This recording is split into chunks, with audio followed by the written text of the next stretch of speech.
Hello my student, आप लोग कैसे हैं। उम्मीद करता हूं कि आप लोग बहुत ही बढ़िया होंगे। ठीक है, तो आज की इस वीडियो में हम लोग क्लास ट्वेल्थ के हिंदी के टॉप इम्पोर्टेंट वीवी ऑब्जेक्टिव इस वीडियो में कंप्लीट करने वाले। ठीक है, ये जो हिंदी का वीडियो रहने वाला है, ये आपको साइंस, आर्ट्स, कॉमर्स तीनों के लिए आपको हिंदी का ऑब्जेक्टिव रहने वाला। ठीक है, आप तीनों स्ट्रीम के इस वीडियो को आप लोग देख सकते हैं क्लास ट्वेल्थ में। ठीक है, जो भी आप आई ए सी होंगे या तो आई ए कम होंगे, सभी के लिए आपको ऑब्जेक्टिव इंपॉर्टेंट कराने वाला हूँ इस वीडियो के अंदर। ठीक है, तो इस वीडियो को आप लोग शुरू से अंत तक देखिएगा। अगर आप लोग इस वीडियो को शुरू से अंत तक वॉच कर लेते हैं तो आपको इस वीडियो के अंदर ही आपको याद हो जाएगा। ठीक है, आपको कहीं दूसरे वीडियो में जाने की आवश्यकता नहीं पड़ने वाला। ठीक है, चलिए तो हम लोग स्टार्ट करते हैं क्वेश्चन नंबर फर्स्ट। उससे पहले हम चैप्टर का नाम देख लेते हैं, चैप्टर का नाम क्या है और इनके लेखक कौन है। ठीक है, देखिएगा चैप्टर का जो नाम है, चैप्टर 6 का जो नाम है तुमुल कोलाहल कलाम है। ठीक है, तुमुल कोलाहल कलाम में इनके जो आपको लेखक हैं जयशंकर प्रसाद है। ठीक है, इनके जो कवि हैं जयशंकर प्रसाद हैं, आप लोग याद रखिएगा। ठीक है,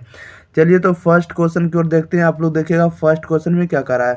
आप लोग प्रत्येक आंसर 3 से 4 सेकंड के अंदर कमेंट बॉक्स के अंदर जरूर बताते चलिएगा। ठीक है, फर्स्ट क्वेश्चन में कह रहा है जयशंकर प्रसाद का निधन कब हुआ था, बताइएगा। जयशंकर प्रसाद का जो निधन है कब हुआ था, आप लोग जल्दी जल्दी इसका आंसर कमेंट बॉक्स में छाप कर बताइएगा आप लोग जल्दी जल्दी। तो जयशंकर प्रसाद का जो निधन हुआ था, कब निधन हुआ था, तो जयशंकर प्रसाद का निधन हुआ था 1937 ईस्वी में। Option number A right answer हो जाएगा। 2 में करा है जयशंकर प्रसाद का महाकाव्य, बताइएगा जयशंकर प्रसाद का महाकाव्य क्या है।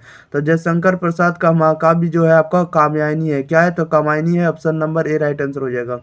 3 में कह रहा है कि कंकाल उपन्यास किस कवि की रचना है, बताइएगा कंकाल उपन्यास जो है किस कवि की रचना है। तो कंकाल उपन्यास जो आपको जयशंकर प्रसाद की आपको क्या है, तो उपन्यास है, नोवेल है। ओके, बी राइट आंसर हो जाएगा। नेक्स्ट क्वेश्चन क्यों देख लेते हैं। क्वेश्चन नंबर देखिएगा 4। क्वेश्चन नंबर 4 में कह रहा है कि चीर विषाद विलीन मन की किस कविता की पंक्ति है, बताइएगा चीर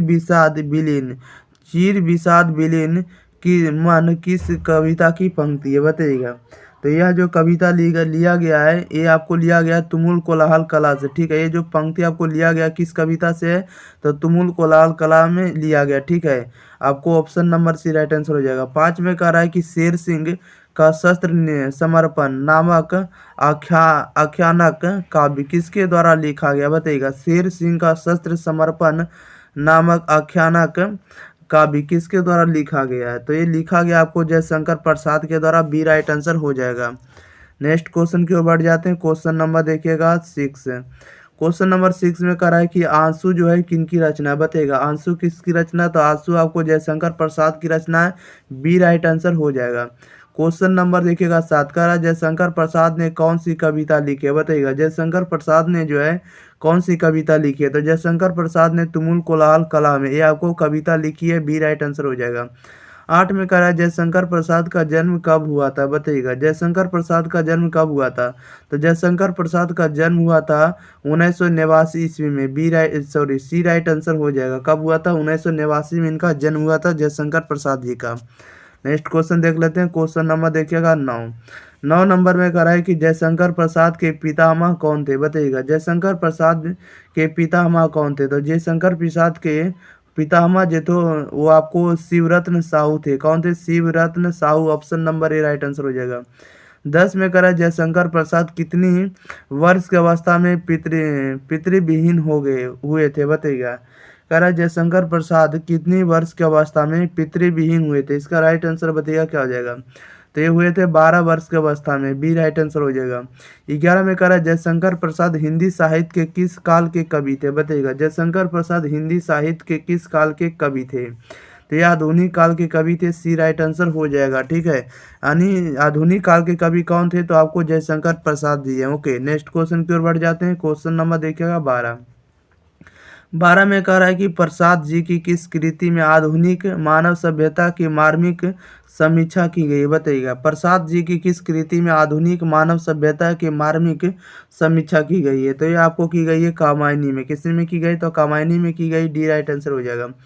13 में कह रहा है कि कामायनी प्रसाद जी की किस प्रकार की कृति है, बताइएगा कामायनी जो है प्रसाद जी की किस प्रकार की कृति है। तो ये आपको प्रबंध काव्य है। किस प्रकार की कृति है, तो प्रबंध काव्य है। इसका राइट आंसर बी हो जाएगा। क्वेश्चन नंबर देखिएगा आप लोग 14 नंबर। देखिएगा 14 नंबर में क्या करना, आप लोग शुरू से अंत तक सभी क्वेश्चन को देख लीजिए, ठीक है, आपको इस वीडियो में आपको याद हो जाएगा। क्वेश्चन नंबर 14 में कह रहा है कि झरना शीर्षक काव्य, झरना शीर्षक काव्य संकलन किस कविता की रचना है, बताइएगा। झरना शीर्षक काव्य संकलन किस कवि की रचना है, इसका राइट आंसर बताइएगा क्या हो जाएगा। तो 14 का राइट आंसर आपका हो जाएगा। देखिएगा झरना जो है आपको किसका, झरना शीर्षक काव्य संकलन किस कवि की रचना, तो ये आपको सुभद्रा कुमारी चौहान की आपको रचना। Okay, option number A right answer हो जाएगा। क्वेश्चन नंबर 15 में कह रहा है कि तितली उपन्यास जो है किनकी रचना है, बताइएगा। तितली उपन्यास किसकी रचना है, तो जयशंकर प्रसाद की रचना है, सी राइट आंसर हो जाएगा। 16 में कह रहा है जयशंकर प्रसाद के ज्येष्ठ भ्राता का क्या नाम था, बताइएगा। जयशंकर प्रसाद के ज्येष्ठ ज्येष्ठ भ्राता, ज्येष्ठ यानी बड़ा भाई का नाम क्या था, इसका राइट आंसर बताइएगा क्या हो जाएगा। तो इनके बड़े भाई का नाम, जयशंकर प्रसाद के बड़े भाई का नाम जो था शंभू रतन था, क्या था, शंभू रतन, डी राइट आंसर हो जाएगा। नेक्स्ट क्वेश्चन की ओर बढ़ जाते हैं। क्वेश्चन नंबर देखिएगा आप लोग 17 नंबर की ओर। 17 में कह रहा है कि कौन सी रचना जयशंकर प्रसाद की है, बताइएगा। कौन सी रचना जयशंकर प्रसाद की है, तो जयशंकर प्रसाद की रचना जो है आपको कंकाल है, सी राइट आंसर हो जाएगा। कंकाल जो आपको जयशंकर प्रसाद की रचना है। 18 में कह रहा है मनुष्य का शरीर क्यों थक जाता है, बताइएगा। मनुष्य का जो शरीर है क्यों थक जाता है, तो मनुष्य का शरीर थक जाता है मन की चंचलता से, किसके कारण से, मन की चंचलता से, ये राइट आंसर हो जाएगा। 19 में कह रहा है तुमुल कोलाहल कला में प्रसाद जी की किस रचना से ली गई, बताइएगा। कह रहा है तुमुल कोलाहल कला में जो है प्रसाद जी की किस रचना से ली गई है, इसका राइट आंसर बताइएगा क्या हो जाएगा। तो यह आपको ली गई है तुमुल कोलाहल कला जो आपको कामायनी रचना से ली गई है, सी राइट आंसर हो जाएगा। ओके, नेक्स्ट क्वेश्चन की ओर बढ़ जाते हैं। क्वेश्चन नंबर देखिएगा 20 में कह रहा है कि सजल जलपात में कौन सा अलंकार है, बताइएगा। सजल जलपात में कौन सा अलंकार है, इसका राइट आंसर बताइएगा क्या हो जाएगा। तो रूपक अलंकार है, ए राइट आंसर हो जाएगा। 21 में कह रहा है मैं उषा की जाति में कौन सा अलंकार है, बताइएगा। कह रहा है मैं उषा की जो जाति में कौन सा अलंकार है, इसका राइट आंसर बताइएगा क्या हो जाएगा। तो इसमें जो अलंकार है आपको यमक है, क्या है, तो यमक अलंकार है, डी राइट आंसर हो जाएगा। क्वेश्चन नंबर देखिएगा 22। कह रहा है 22 में कि चातकी किसके लिए तरसती है, बताइएगा। चातकी जो है किसके लिए तरसती है, इसका राइट आंसर बताइए क्या हो जाएगा। तो यह तरसती आपको स्वाति नक्षत्र की पहली बूंद के लिए, ओके, सी राइट आंसर हो जाएगा। स्वाति नक्षत्र की पहली बूंद के लिए चातकी क्या होती है, तो तरसती है। ओके, ऑप्शन नंबर इसका सी राइट आंसर हो जाएगा। नेक्स्ट क्वेश्चन देख लेते हैं। क्वेश्चन नंबर देखिएगा 23। जयशंकर प्रसाद ने किस भाषा में काव्य रचना की है, तो ये जयशंकर प्रसाद ने आपको खड़ी बोली में किया है, ठीक है। ऑप्शन नंबर इसका ए बी राइट आंसर हो जाएगा, ठीक है। आप लोग सुधार लीजिएगा, अवधि नहीं होगा, किस भाषा में किया, तो खड़ी बोली में इसकी रचना की गई है। 24 नंबर में देखिए क्या कर रहा है। 24 में कह रहा है इनमें कौन सी पुस्तक जो प्रसाद जी की है, बताइएगा। प्रसाद जी की पुस्तक कौन सी, इसका राइट आंसर बताइएगा। तो प्रसाद जी की पुस्तक का नाम आपको झरना है, ये राइट आंसर हो जाएगा।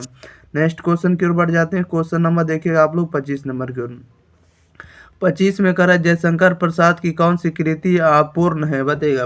प्रसाद जी की कौन सी जो कृति है जो अपूर्ण है, तो अपूर्ण कृति का नाम, अपूर्ण जो कृति है वो कौन सी है, वो आपको इरावती है। कौन है, इरावती है, सी राइट आंसर हो जाएगा। 26 में कह रहा है प्रसाद रचित महाकाव्य का नाम है, बताइएगा। प्रसाद रचित महाकाव्य का क्या नाम है, तो इनके महाकाव्य का नाम जो है कामायनी है, option number B right answer हो जाएगा। 27 में कह रहा है जयशंकर प्रसाद की सफलतम नाट्य कृति कौन है, बताइएगा। कह रहा है कि जयशंकर प्रसाद की सफलतम नाट्य कृति कौन सी है, इसका राइट आंसर बताइएगा क्या हो जाएगा। तो सफलतम नाट्य कृति का जो नाम है ध्रुव स्वामिनी है, क्या ध्रुव स्वामिनी है, सी राइट आंसर हो जाएगा।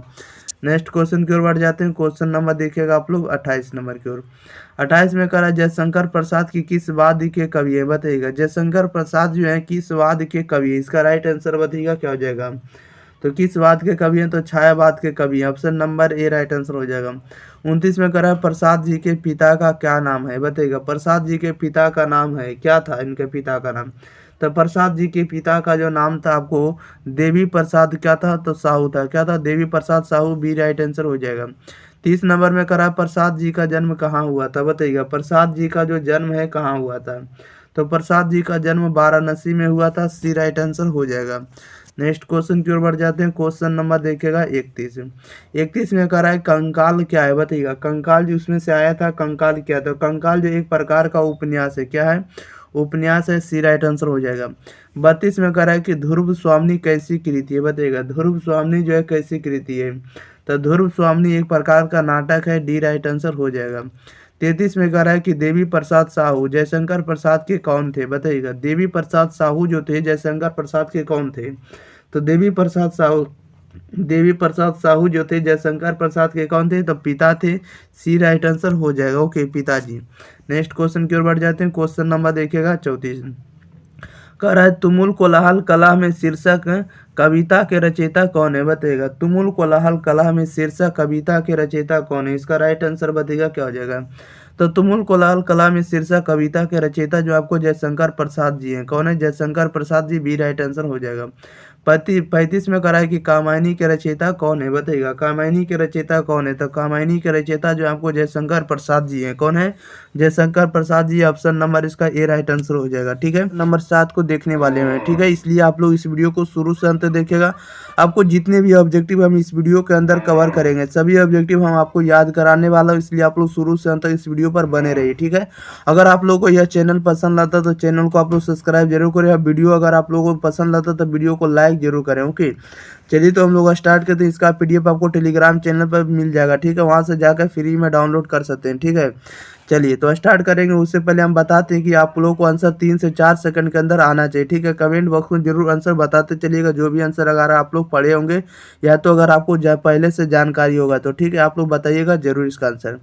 देखिएगा ये जो आपको है चैप्टर नंबर 7 है, चैप्टर नंबर 7 जो आपको पुत्र वियोग है, क्या चैप्टर नंबर 7 का नाम पुत्र वियोग है। इनके जो आपको कवि जो है यानी लेखक जो है या लेखिका कह सकते हैं, ये आपको सुभद्रा कुमारी चौहान है, कौन है, सुभद्रा कुमारी चौहान है। ठीक है, आप लोग याद रखिएगा। तो फर्स्ट क्वेश्चन में कह रहा है कि मेरा खोया हुआ खिलौना अब तक मेरे पास न आया, यह पंक्ति जो कि शीर्षक कविता से, बताइएगा मेरा खोया हुआ खिलौना जो है अब तक मेरे पास ना आया, यह पंक्ति की शीर्षक कविता से ली गई है, तो यह ली गई आपको पुत्र वियोग से ली गई है, ए राइट आंसर हो जाएगा। 2 में कह रहा पुत्र वियोग से माँ का जीवन कैसा हो गया, बताइएगा पुत्र वियोग से माँ का जीवन कैसा हो गया है, तो सुना सुना हो गया, option number A right answer हो जाएगा। नेक्स्ट क्वेश्चन की ओर बढ़ते हैं। आप लोगों को सुनते चलना, ठीक है, आपको याद हो जाएगा। 3 नंबर में कह रहा है माँ किसके भाई से अपने लाल को गोद में नहीं उतारी थी, बताइएगा माँ किसके भाई से अपने लाल यानी बेटे को जो है गोद से नहीं उतारी थी, बताइएगा किसके भाई से नहीं उतारी थी, तो नहीं उतारी थी शीत के डर से, किसके डर से, तो शीत के डर से, बी राइट आंसर हो जाएगा। 4 नंबर में कह रहा है मैं असहाय विवश बैठी ही रही, उठ गया छौना मेरा, यह पंक्ति जो कि शीर्षक कविता से, बताइएगा मैं असहाय विवश बैठी ही रही, उठ गया छौना मेरा। ठीक है, यह पंक्ति जो कि शीर्षक कविता से है, तो यह ली गई आपको पुत्र वियोग से ली गई। ठीक है, ये जो पंक्ति आपको लिखा गया यहाँ से लेकर यहाँ तक ये आपको पुत्र वियोग से ली गई। ओके याद रखिएगा।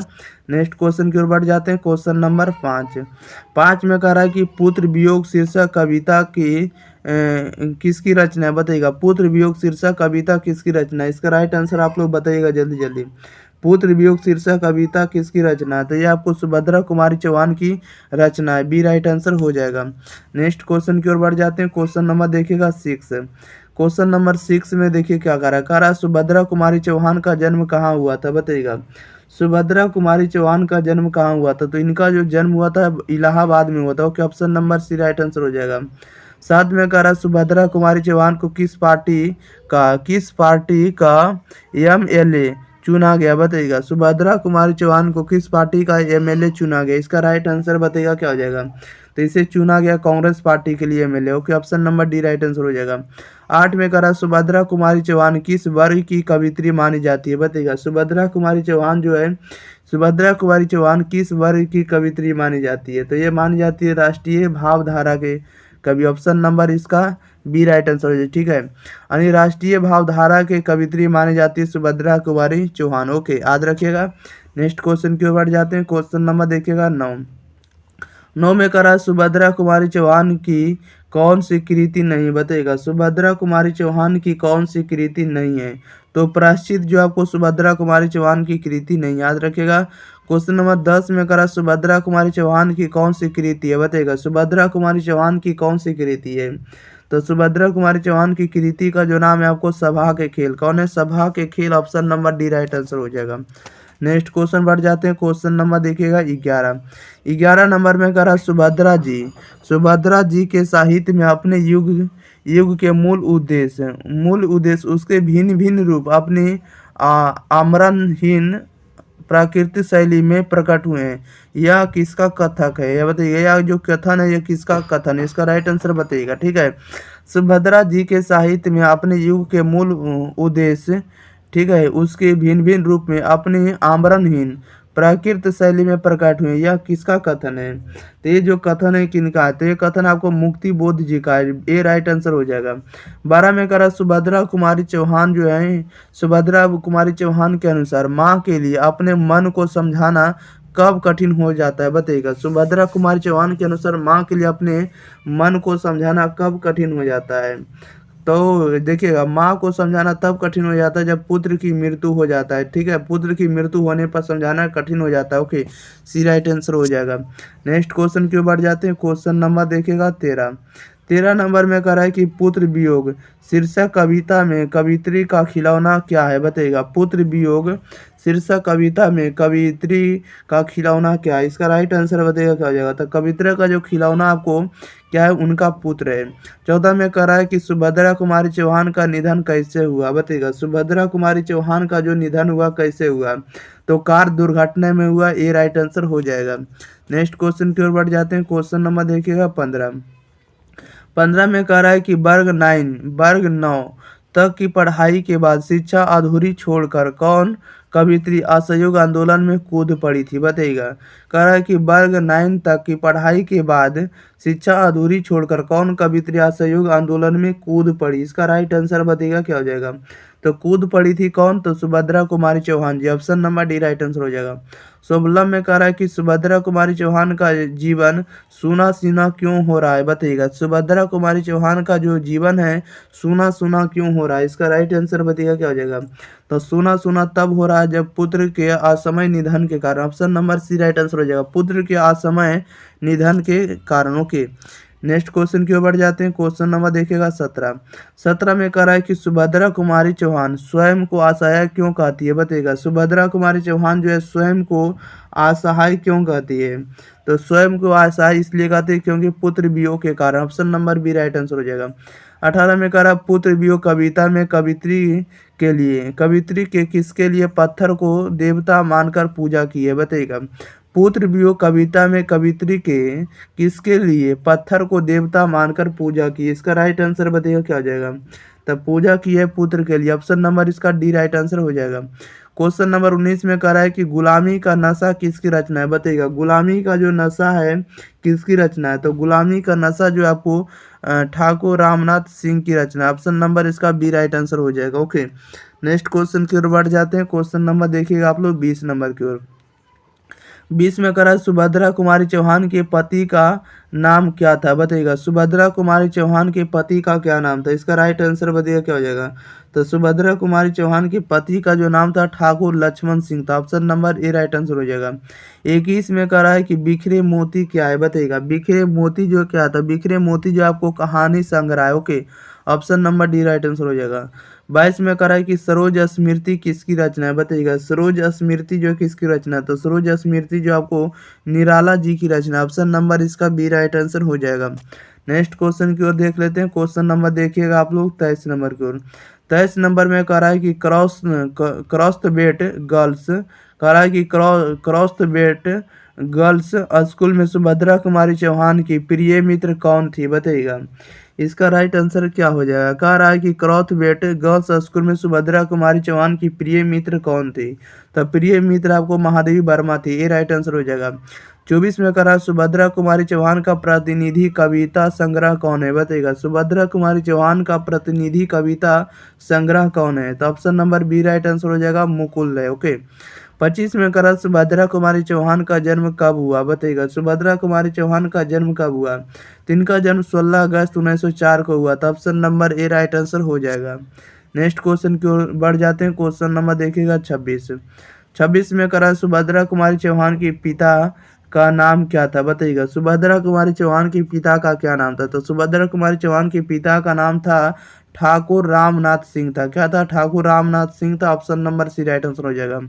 27 में करा सुभद्रा कुमारी चौहान की लिखी कविता कौन सी है बताइएगा। सुभद्रा कुमारी चौहान की लिखी कविता कौन सी है? तो लिखी कविता का जो नाम है आपको पुत्र वियोग है। क्या है? पुत्र वियोग है, जिसका हम लोग ऑब्जेक्टिव कर रहे हैं, ठीक है। 28 में कह रहा है पुत्र वियोग शीर्षक कविता किस काव्य संग्रह से ली गई बताइएगा। पुत्र वियोग शीर्षक कविता किस काव्य संग्रह से ली गई है? तो ये ली गई आपको मुकुल से ली गई। Okay, option number C right answer हो जाएगा। नेक्स्ट क्वेश्चन की ओर बढ़ जाते हैं। क्वेश्चन नंबर देखिएगा 29। 29 में कह रहा है कि छोड़ो काम दौड़ कर आई माँ कहकर जिस समय पुकारा किस कविता की पंक्ति है बताइएगा। कह रहा है कि छोड़ो काम दौड़ कर आई माँ कहकर जिस समय पुकारा किस कविता की पंक्ति है?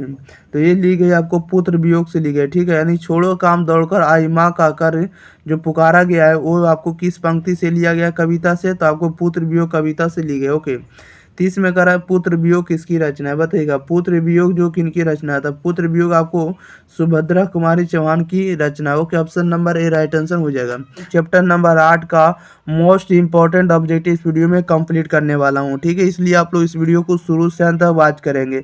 अगर आप लोग इस वीडियो को शुरू से अंत तक देख लेते हैं तो आपको इस वीडियो के अंदर ही आपको याद हो जाएगा, ठीक है। कहीं दूसरे वीडियो में जाने की आवश्यकता नहीं है, ना तो भटकने की आवश्यकता है, ठीक है।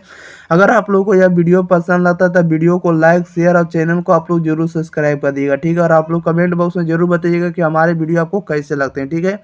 आप लोग प्रत्येक आंसर आप लोग 3 से 4 सेकंड के अंदर आप लोग जरूर कमेंट बॉक्स के अंदर बताते चलिएगा, ठीक है। इससे क्या हुआ कि आपको याद हो जाएगा हमेशा के लिए, कभी भी आप भूलिएगा नहीं, ठीक है। देखिएगा चैप्टर नंबर 8 का जो नाम है आपको उषा है। क्या? चैप्टर नंबर 8 का नाम उषा। इनके जो आपको लेखक है या तो कविकार का सकते हैं या कविता जो है ठीक है, यानी कवि जो है आपको यानी उषा कवि के जो कविताकार हैं या तो कवि कह सकते हैं, ये आपको शमशेर बहादुर सिंह है। कौन है? शमशेर बहादुर सिंह है, आप लोग याद रखिएगा। फर्स्ट क्वेश्चन में कह रहा है इतने पास अपने शीर्षक संकलन किस कवि के द्वारा लिखा गया था बताइएगा। इतने पास अपने शीर्षक संकलन किस कवि के द्वारा लिखा गया? इसका राइट आंसर बताइएगा क्या हो जाएगा। तो ये लिखा गया शमशेर बहादुर सिंह के द्वारा, डी राइट आंसर हो जाएगा।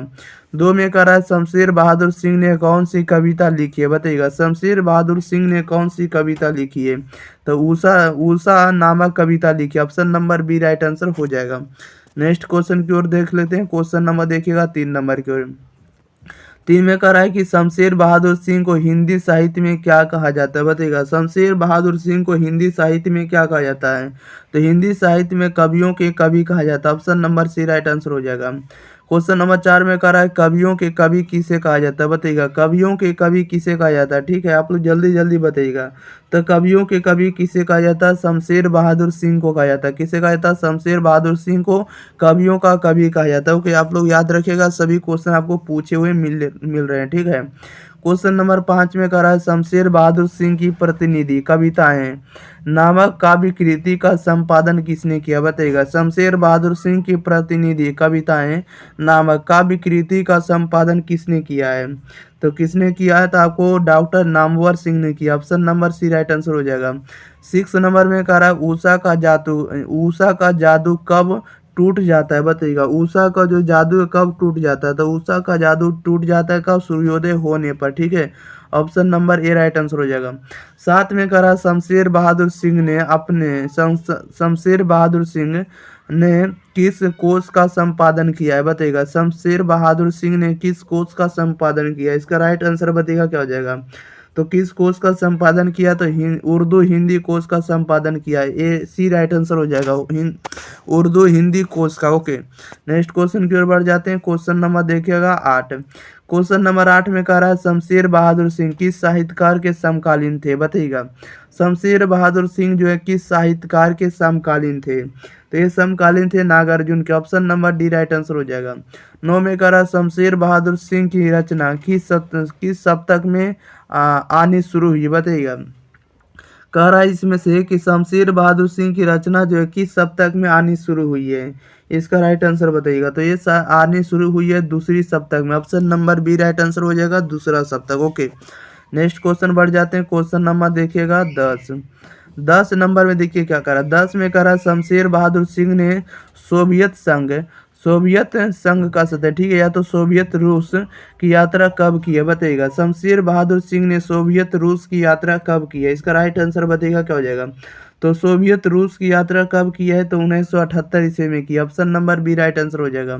11 में करा शमशेर बहादुर सिंह की कौन सी रचना है बताइएगा। शमशेर बहादुर सिंह की कौन सी रचना है, तो उदिता जो है आपको शमशेर बहादुर सिंह की रचना, सी राइट आंसर हो जाएगा। 12 में कह रहा है कि शमशेर बहादुर सिंह ने 1978 में किस देश की यात्रा की है बताइएगा।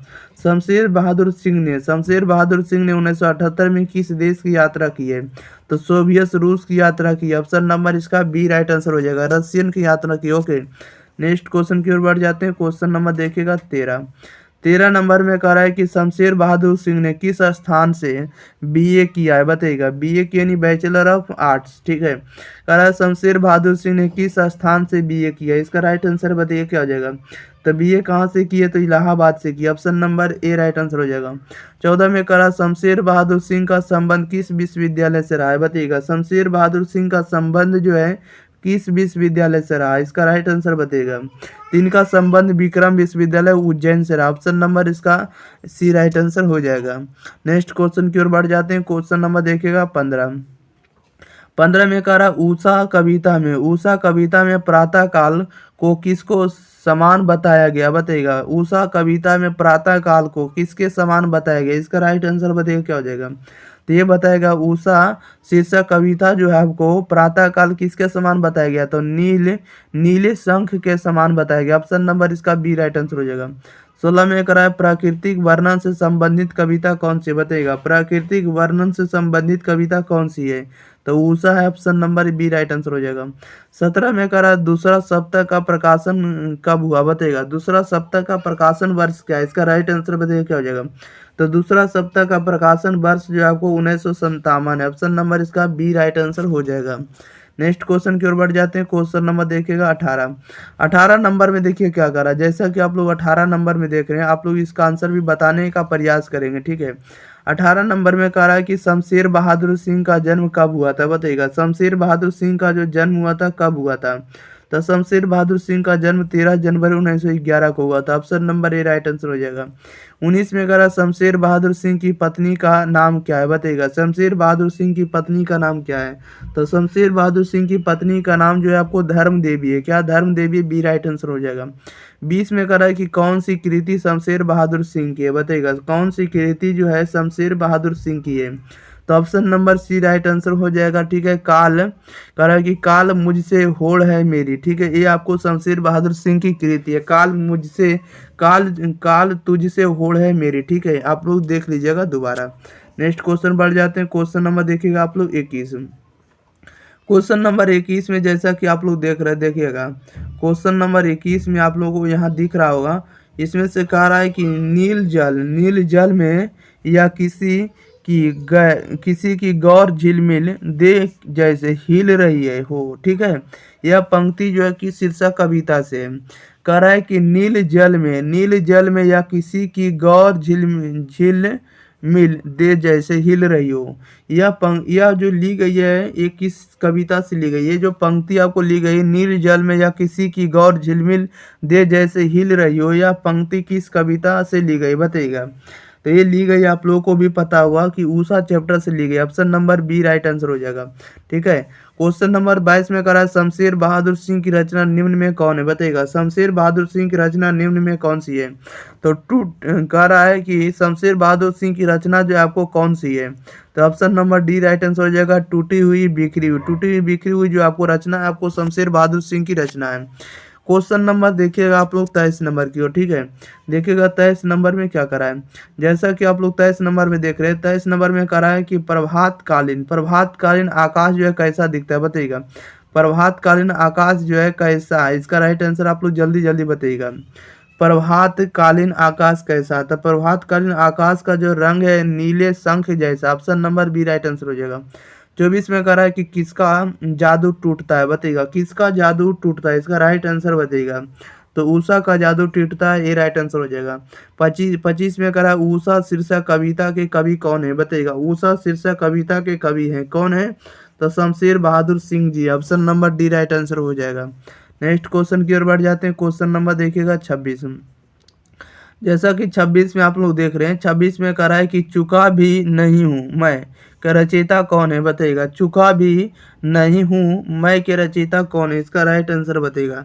चुका भी नहीं हूँ मैं के रचयिता कौन है, शमशेर बहादुर सिंह, ऑप्शन नंबर इसका सी राइट आंसर हो जाएगा। 27 में कह रहा है सुकून की तलाश किसकी रचना है, बताइएगा। सुकून की तलाश जो है किसकी रचना है, तो सुकून की तलाश रचना इकबाल जी की है कोई, ऑप्शन नंबर इसका सी राइट आंसर हो जाएगा, इकबाल की। नेक्स्ट क्वेश्चन बढ़ जाते हैं। क्वेश्चन नंबर देखिएगा आप लोग 28 नंबर, कह रहा है कि शमशेर बहादुर सिंह का जन्म कहाँ हुआ था, बताइएगा। शमशेर बहादुर सिंह का जो जन्म हुआ था कहाँ हुआ था, इसका राइट आंसर आप लोग जल्दी जल्दी बताइएगा। तो शमशेर बहादुर सिंह का जन्म हुआ था आपको देहरादून में हुआ था। कहाँ हुआ था, देहरादून में, ए राइट आंसर हो जाएगा। ठीक है, चैप्टर नंबर 9 का आज हम लोग ऑब्जेक्टिव कंप्लीट करने वाले हैं। ठीक है, तो इस वीडियो में हम आपको चैप्टर नंबर 9 का कंप्लीट ऑब्जेक्टिव हम आपको याद कराने वाला हूं। ठीक है, इसलिए आप लोग इस वीडियो को शुरू से अंत तक देखिएगा ताकि आप लोगों को इस वीडियो के अंदर ही सभी ऑब्जेक्टिव आपको याद हो जाए। ठीक है, कहीं दूसरे वीडियो में जाने की आवश्यकता ना पड़े। ओके, ये जो चैप्टर नंबर 9 का जो नाम है जन का चेहरा एक, जन का चेहरा एक जो है आपको चैप्टर नंबर 9 है। इनके जो लेखक है या तो कह सकते हैं कवि जो है आपको मुक्ति बोध है। ठीक है, मुक्ति बोध कह सकते हैं, या तो इनका जो पूरा नाम है गजानन माधव मुक्ति बोध है। ठीक है, हम लोग इसे शॉर्ट में ही याद रखेंगे मुक्ति बोध। ठीक है, गजानंद माधव मुक्ति बोध इनका फुल नेम हुआ। ठीक है, चलिए तो हम लोग स्टार्ट करने वाले हैं फर्स्ट क्वेश्चन की ओर। कह रहा है कि मुक्ति बोध का पूरा नाम क्या है, बताइएगा। मुक्ति बोध का जो पूरा नाम है क्या है, बताइएगा। मुक्ति बोध का पूरा नाम जो है गजानन माधव मुक्ति बोध है, सी राइट आंसर हो जाएगा।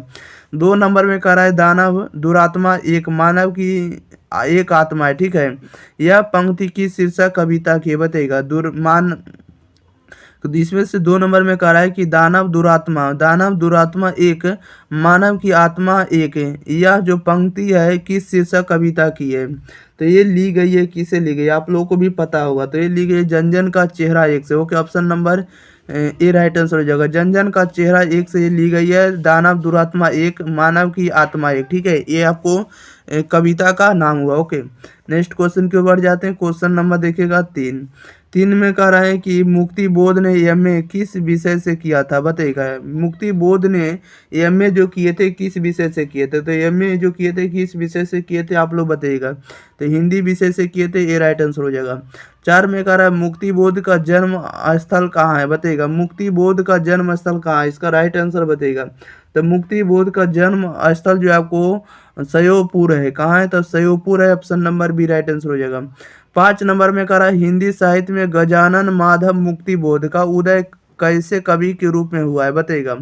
हिंदी साहित्य में गजानन माधव मुक्ति बोध का उदय कैसे कवि के रूप में हुआ, इसका राइट आंसर बताइएगा क्या हो जाएगा। तो इनका जो उदय हुआ प्रयोगवादी कवि के रूप में, option number A right answer हो जाएगा। नेक्स्ट क्वेश्चन की ओर बढ़ जाते हैं। क्वेश्चन नंबर देखिएगा आप लोग 6 नंबर की ओर। 6 नंबर में कह रहा है कि काठ का सपना किसके द्वारा लिखी गई, बताइएगा। काठ का जो सपना है किसके द्वारा लिखी गई है, तो काठ का सपना लिखी गजानन माधव मुक्ति बोध के द्वारा, ये राइट आंसर हो जाएगा। 7 में कह रहा है कि जन का चेहरा एक शीर्षक कविता किसकी रचना है, बताइएगा। जन का चेहरा एक शीर्षक कविता किसकी रचना है, इसका राइट आंसर बताइएगा क्या हो जाएगा। तो जन का चेहरा एक शीर्षक कविता जो आपको गजानन माधव मुक्ति बोध की कविता, option number B right answer हो जाएगा। 8 में कह रहा है कि गजानन माधव मुक्ति बोध का जन्म कहाँ हुआ था, बताइएगा। गजानन माधव मुक्ति बोध का जन्म कहाँ हुआ था, इसका राइट आंसर आप लोग जल्दी जल्दी बताइएगा। तो इनका जो जन्म हुआ था छत्तीसगढ़ में हुआ था, सी राइट आंसर हो जाएगा। नेक्स्ट क्वेश्चन की ओर बढ़ जाते हैं। क्वेश्चन नंबर देखिएगा 9 नंबर में कह रहा है मुक्ति बोध ने किस विश्वविद्यालय से एमए किया है, बताइएगा। मुक्ति बोध ने किस विश्वविद्यालय से एमए किया, इसका राइट आंसर बताइएगा क्या हो जाएगा। तो एमए किस विश्वविद्यालय से किए थे, इन्होंने किए थे नागपुर विश्वविद्यालय से, option number D right answer हो जाएगा। 10 में कह रहा है मुक्ति बोध ने नागपुर से निकलने वाली किस पत्र का संपादन किया, बताइएगा। मुक्ति बोध ने नागपुर से निकलने वाली किस पत्र का संपादन किया, इसका राइट आंसर बताइएगा क्या हो जाएगा। तो इन्होंने किस पत्रिका का संपादन या पत्र का संपादन किया, तो नया खून का, ऑप्शन नंबर इसका सी राइट आंसर हो जाएगा। नया खून पत्र का संपादन किया मुक्ति बोध ने। ओके, ऑप्शन नंबर इसका सी राइट आंसर हो जाएगा। नेक्स्ट क्वेश्चन की ओर बढ़ जाते हैं। क्वेश्चन नंबर देखिएगा 11 नंबर में कह रहा है मुक्ति बोध ने दिग्विजय महाविद्यालय राजनांदगांव में प्रधानाध्यापक के पद पर काम करना प्रारंभ किया, बताइएगा। मुक्ति बोध ने दिग्विजय महाविद्यालय राजनांद गांव में प्रधानाध्यापक के पद पर कब से काम करना प्रारंभ किया? इसका राइट आंसर बताइएगा क्या हो जाएगा। तीनों ने काम प्रारंभ किया और गया 1958 ईस्वी से किए। Okay, option number B right answer हो जाएगा। 12 में कह रहा है कि मुक्ति बोध ने नागपुर के प्रकाशन तथा सूचना विभाग में किस रूप से नौकरी की है, बताइएगा। मुक्ति बोध ने नागपुर के प्रकाशन तथा सूचना विभाग में किस रूप से नौकरी की है? इसका राइट आंसर बताइएगा क्या हो जाएगा। तो पत्रकार के रूप में की। Option number A right answer हो जाएगा। नेक्स्ट क्वेश्चन बढ़ जाते हैं। क्वेश्चन नंबर देखिएगा 13 में कह रहा है कि मुक्ति बोध निराला किस तरह के कवि हैं, बताइएगा। मुक्ति बोध निराला किस तरह के कवि हैं? तो मुक्ति बोध निराला किस तरह के कवि हैं? तो क्रांतिकारी कवि हैं, सी राइट आंसर हो जाएगा। 14 में कह रहा है मुक्ति बोध के कविता संग्रह का नाम क्या है, बताइएगा। मुक्ति बोध के कविता संग्रह का नाम क्या है? इसका राइट आंसर बताइएगा क्या हो जाएगा। मुक्ति बोध के कविता संग्रह का नाम क्या है? तो चांद का मुंह टेढ़ा है। चांद का मुंह टेढ़ा है, ये आपको मुक्ति बोध के कविता संग्रह का नाम है। ओके, नेक्स्ट क्वेश्चन की ओर बढ़ जाते हैं। क्वेश्चन नंबर देखिएगा 15 में कह रहा है कि नील नदी अमेजन मिसौरी में वेदना से गाती हुई बहाती हुई जिंदगी की धारा एक है। यह पंक्ति यह जो पंक्ति है किस शीर्षक कविता से ली गई है, बताइएगा। कह रहा है कि नील नदी अमेजन मिसौरी में वेदना से गाती हुई बहाती हुई जिंदगी की धारा एक, यह पंक्ति जो है किस शीर्षक कविता से ली गई है? तो आप लोगों को भी पता होगा कि यह किन से ली गई। तो ये ली गई आपको जन जन का चेहरा एक से। Option number C right answer हो जाएगा। नेक्स्ट क्वेश्चन देख लेते हैं। क्वेश्चन नंबर देखिएगा आप लोग 16 नंबर की ओर। 16 नंबर में जैसा कि आप लोग देख रहे हैं, 16 में कह रहा है कि मुक्ति बोध के अनुसार ज्वाला कहाँ से उठती है, बताइएगा। मुक्ति बोध के अनुसार ज्वाला जो है कहाँ से उठती है? तो ज्वाला जो है जनता से उठती है, ए राइट आंसर हो जाएगा। 17 में कह रहा है कि आगे द्वारा संपादित तार सप्तक के एक कवि के रूप में कौन सामने आए हैं, बताइएगा। आगे द्वारा संपादित तार सप्तक के एक कवि के रूप में कौन सामने आए हैं? इसका राइट आंसर बताइएगा क्या हो जाएगा। तो मुक्ति बोध आए हैं, ऑप्शन नंबर इसका सी राइट आंसर हो जाएगा। नेक्स्ट क्वेश्चन देख लेते हैं। क्वेश्चन नंबर देखिएगा 18 में कह रहा है गजानन माधव मुक्ति बोध अपने रचनात्मक जीवन में किन दो प्रधान वैश्विक विचारधाराओं के संसर्ग में आए, बताइएगा। गजानन माधव मुक्ति बोध अपने रचनात्मक जीवन में किन दो प्रधान वैश्विक विचारधाराओं के संसर्ग में आए? इसका राइट आंसर बताइएगा क्या हो जाएगा। तो इन्होंने आए अस्तित्ववाद एवं मार्क्सवाद में। Option number A right answer हो जाएगा, अस्तित्ववाद एवं मार्क्सवाद में। ओके, क्वेश्चन 19 में कह रहा है कि इन्होंने प्राय लंबी कविताएं ही लिखी है, बताइएगा। कि इन्होंने प्राय लंबी की कविताएं लिखी है। तो लंबी कविताएं किन्होंने लिखी है? तो गजानन माधव मुक्ति बोध ने। Option number A right answer हो जाएगा। नेक्स्ट क्वेश्चन बढ़ जाते हैं। क्वेश्चन नंबर देखिएगा आप लोग 20 नंबर की ओर। 20 में कह रहा है कि कौन सी रचना जो मुक्ति बोध की है, बताइएगा। कौन सी रचना जो मुक्ति बोध की है? तो कौन सी रचना मुक्ति बोध की है आप लोग जल्दी जल्दी बताइएगा। तो मुक्ति बोध की जो कविता आपको कौन सी है रचना जो है आपको मुकुल है। Option number C D right answer हो जाएगा। 21 नंबर में कह रहा है कि एक साहित्य की शायरी किसकी रचना है, बताइएगा। एक साहित्य की शायरी जो है किसकी रचना है? तो एक साहित्य की शायरी जो रचना है आपको मुक्ति बोध की है, सी राइट आंसर हो जाएगा। 22 में कह रहा है मुक्ति बोध के पिता का क्या नाम था, बताइएगा। मुक्ति बोध के पिता का क्या नाम था? इसका राइट आंसर बताइएगा। तो मुक्ति बोध के पिता का जो नाम था माधव राज मुक्ति बोध था, सी राइट आंसर हो जाएगा, माधव राज मुक्ति बोध। ओके, नेक्स्ट क्वेश्चन की ओर बढ़ जाते हैं। क्वेश्चन नंबर देखिएगा 23 नंबर की ओर। 23 नंबर में कह रहा है कौन सी रचना मुक्ति बोध की है, बताइएगा। कौन सी रचना जो है मुक्ति बोध की है? तो मुक्ति बोध की रचना जो आपको चांद का मुंह टेढ़ा जो आपको माधव मुक्ति बोध की रचना। ओके, क्वेश्चन नंबर 24 में कह रहा है कौन सी रचना मुक्ति बोध की नहीं है, बताइएगा। कौन सी रचना मुक्ति बोध की नहीं है? तो मुक्ति बोध की रचना कौन सी नहीं है? तो बिहार पुनर्मूल्यांकन जो आपको माधव मुक्ति बोध की रचना नहीं है। 25 में कह रहा है मुक्ति बोध किस सप्तक के कवि थे, बताइएगा। मुक्ति बोध जो है किस सप्तक के कवि थे? तो आपको तार सप्तक के कवि थे, option number A right answer हो जाएगा। ओके, तार सप्तक के कवि। नेक्स्ट क्वेश्चन की ओर बढ़ जाते हैं। क्वेश्चन नंबर देखिएगा 26 में कह रहा है गजानन माधव मुक्ति बोध का जन्म कब हुआ, बताइएगा। गजानन माधव मुक्ति बोध का जन्म कब हुआ था? इसका राइट आंसर बताइएगा क्या हो जाएगा। तो इनका जो जन्म हुआ था 13 नवंबर 1917 का हुआ था, ये राइट आंसर हो जाएगा। 27 में करा मुक्ति बोध की माँ का नाम क्या था, बताइएगा। मुक्ति बोध की माँ का नाम क्या था, इसका राइट आंसर बताइएगा क्या हो जाएगा। तो मुक्ति बोध की माँ का नाम जो था पार्वती बाई था, बी राइट आंसर हो जाएगा। 28 नंबर में कह रहा है मुक्ति बोध ने किसका संपादन किया, बताइएगा। मुक्ति बोध ने किसका संपादन किया, तो इन्होंने संपादन किया नए खून का, option number B right answer हो जाएगा। ओके, नया खून। ओके, नेक्स्ट क्वेश्चन की ओर बढ़ जाते हैं। क्वेश्चन नंबर देखिएगा आप लोग 29 नंबर की ओर। 29 में करा है कौन सी कृति जो है मुक्ति बोध की, बताइएगा। कौन सी कृति मुक्ति बोध की है, तो मुक्ति बोध की कृति जो आपको द्रौपदी। ओके, नेक्स्ट क्वेश्चन की ओर बढ़ जाते हैं। 30 में करा है जनजन का चेहरा एक के रचनाकार है, बताइएगा। जनजन का चेहरा एक के रचनाकार कौन है, तो जनजन का चेहरा एक के रचनाकार है गजानन माधव मुक्ति बोध है। 31 में करा है मुक्ति बोध की कविता कौन है, बताइएगा। मुक्ति बोध की कविता कौन है, तो मुक्ति बोध की कविता का नाम जो जनजन का चेहरा एक है। Okay, option number B right answer हो जाएगा। नेक्स्ट क्वेश्चन की ओर बढ़ जाते हैं। क्वेश्चन नंबर देखिएगा 32 का रहा है कि नए साहित्य का सौंदर्य शास्त्र के लेखक कौन है, बताइएगा।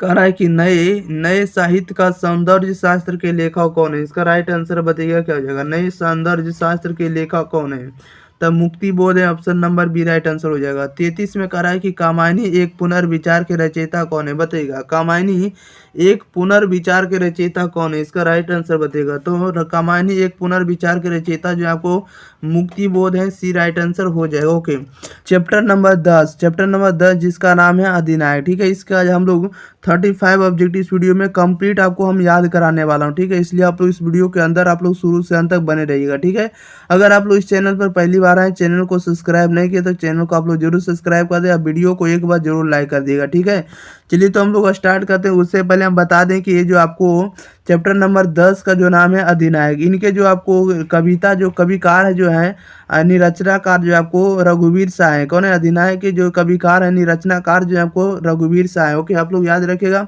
आप लोगों को 3 से 4 सेकंड के अंदर इसका आंसर कमेंट बॉक्स के अंदर आप लोग को बताते चलना। इसका पीडीएफ आप लोग को टेलीग्राम चैनल पर मिल जाएगा, वहां से जाकर फ्री में डाउनलोड कर सकते हैं। ओके, कोई भी चार्ज देने की आवश्यकता नहीं होगी। बस आप लोगों को लिए एक ही काम करना है कि इस वीडियो को आपको कम से कम 100 लोगों के पास आप लोग जरूर इस वीडियो को शेयर करिएगा। ठीक है, 100 स्टूडेंट के पास जरूर इस वीडियो को पहुंचाइएगा, ताकि वे लोग भी एग्जाम में बढ़िया परफॉर्मेंस कर सके और एग्जाम में बढ़िया नंबर ला सके। ओके, चलिए तो हम लोग बढ़ते हैं क्वेश्चन नंबर फर्स्ट की ओर। आप लोग शुरू से अंत तक सुनते रहिएगा। ठीक है, कह रहा है कि फर्स्ट नंबर में कि हर चरना किस कविता का पात्र है, बताइएगा। हर चरना जो है किस कविता का पात्र है, इसका राइट आंसर बताइएगा क्या हो जाएगा। हर चरना जो है, हर चरना किस कविता का पात्र है, तो ये जो आपको अधिनायक का है, option number C right answer हो जाएगा।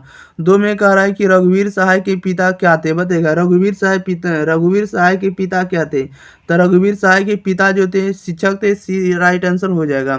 नेक्स्ट क्वेश्चन की ओर बढ़ जाते हैं। क्वेश्चन नंबर देखिएगा आप लोग 3 नंबर की ओर। 3 नंबर में कह रहा है रघुवीर सहाय को उनकी किस कृति पर साहित्य अकादमी पुरस्कार मिला था, बताइएगा। कह रहा है रघुवीर सहाय को उनकी किस कृति पर साहित्य अकादमी पुरस्कार मिला था, तो इनको मिला था लोग भूल गए हैं। इस कृति पर रघुवीर सहाय को साहित्य अकादमी पुरस्कार मिला था। ओके, 4 में कह रहा है डरा हुआ मन बेमन जिसका बाजा रोज बजाता है, यह पंक्ति जो कि शीर्षक कविता की, बताइएगा। डरा हुआ मन बेमन जिसका बाजा रोज बजाता है, यह पंक्ति जो कि शीर्षक कविता की ली गई है, बताइएगा। तो ये ली गई आपको अधिनायक से, ऑप्शन नंबर इसका बी राइट आंसर हो जाएगा।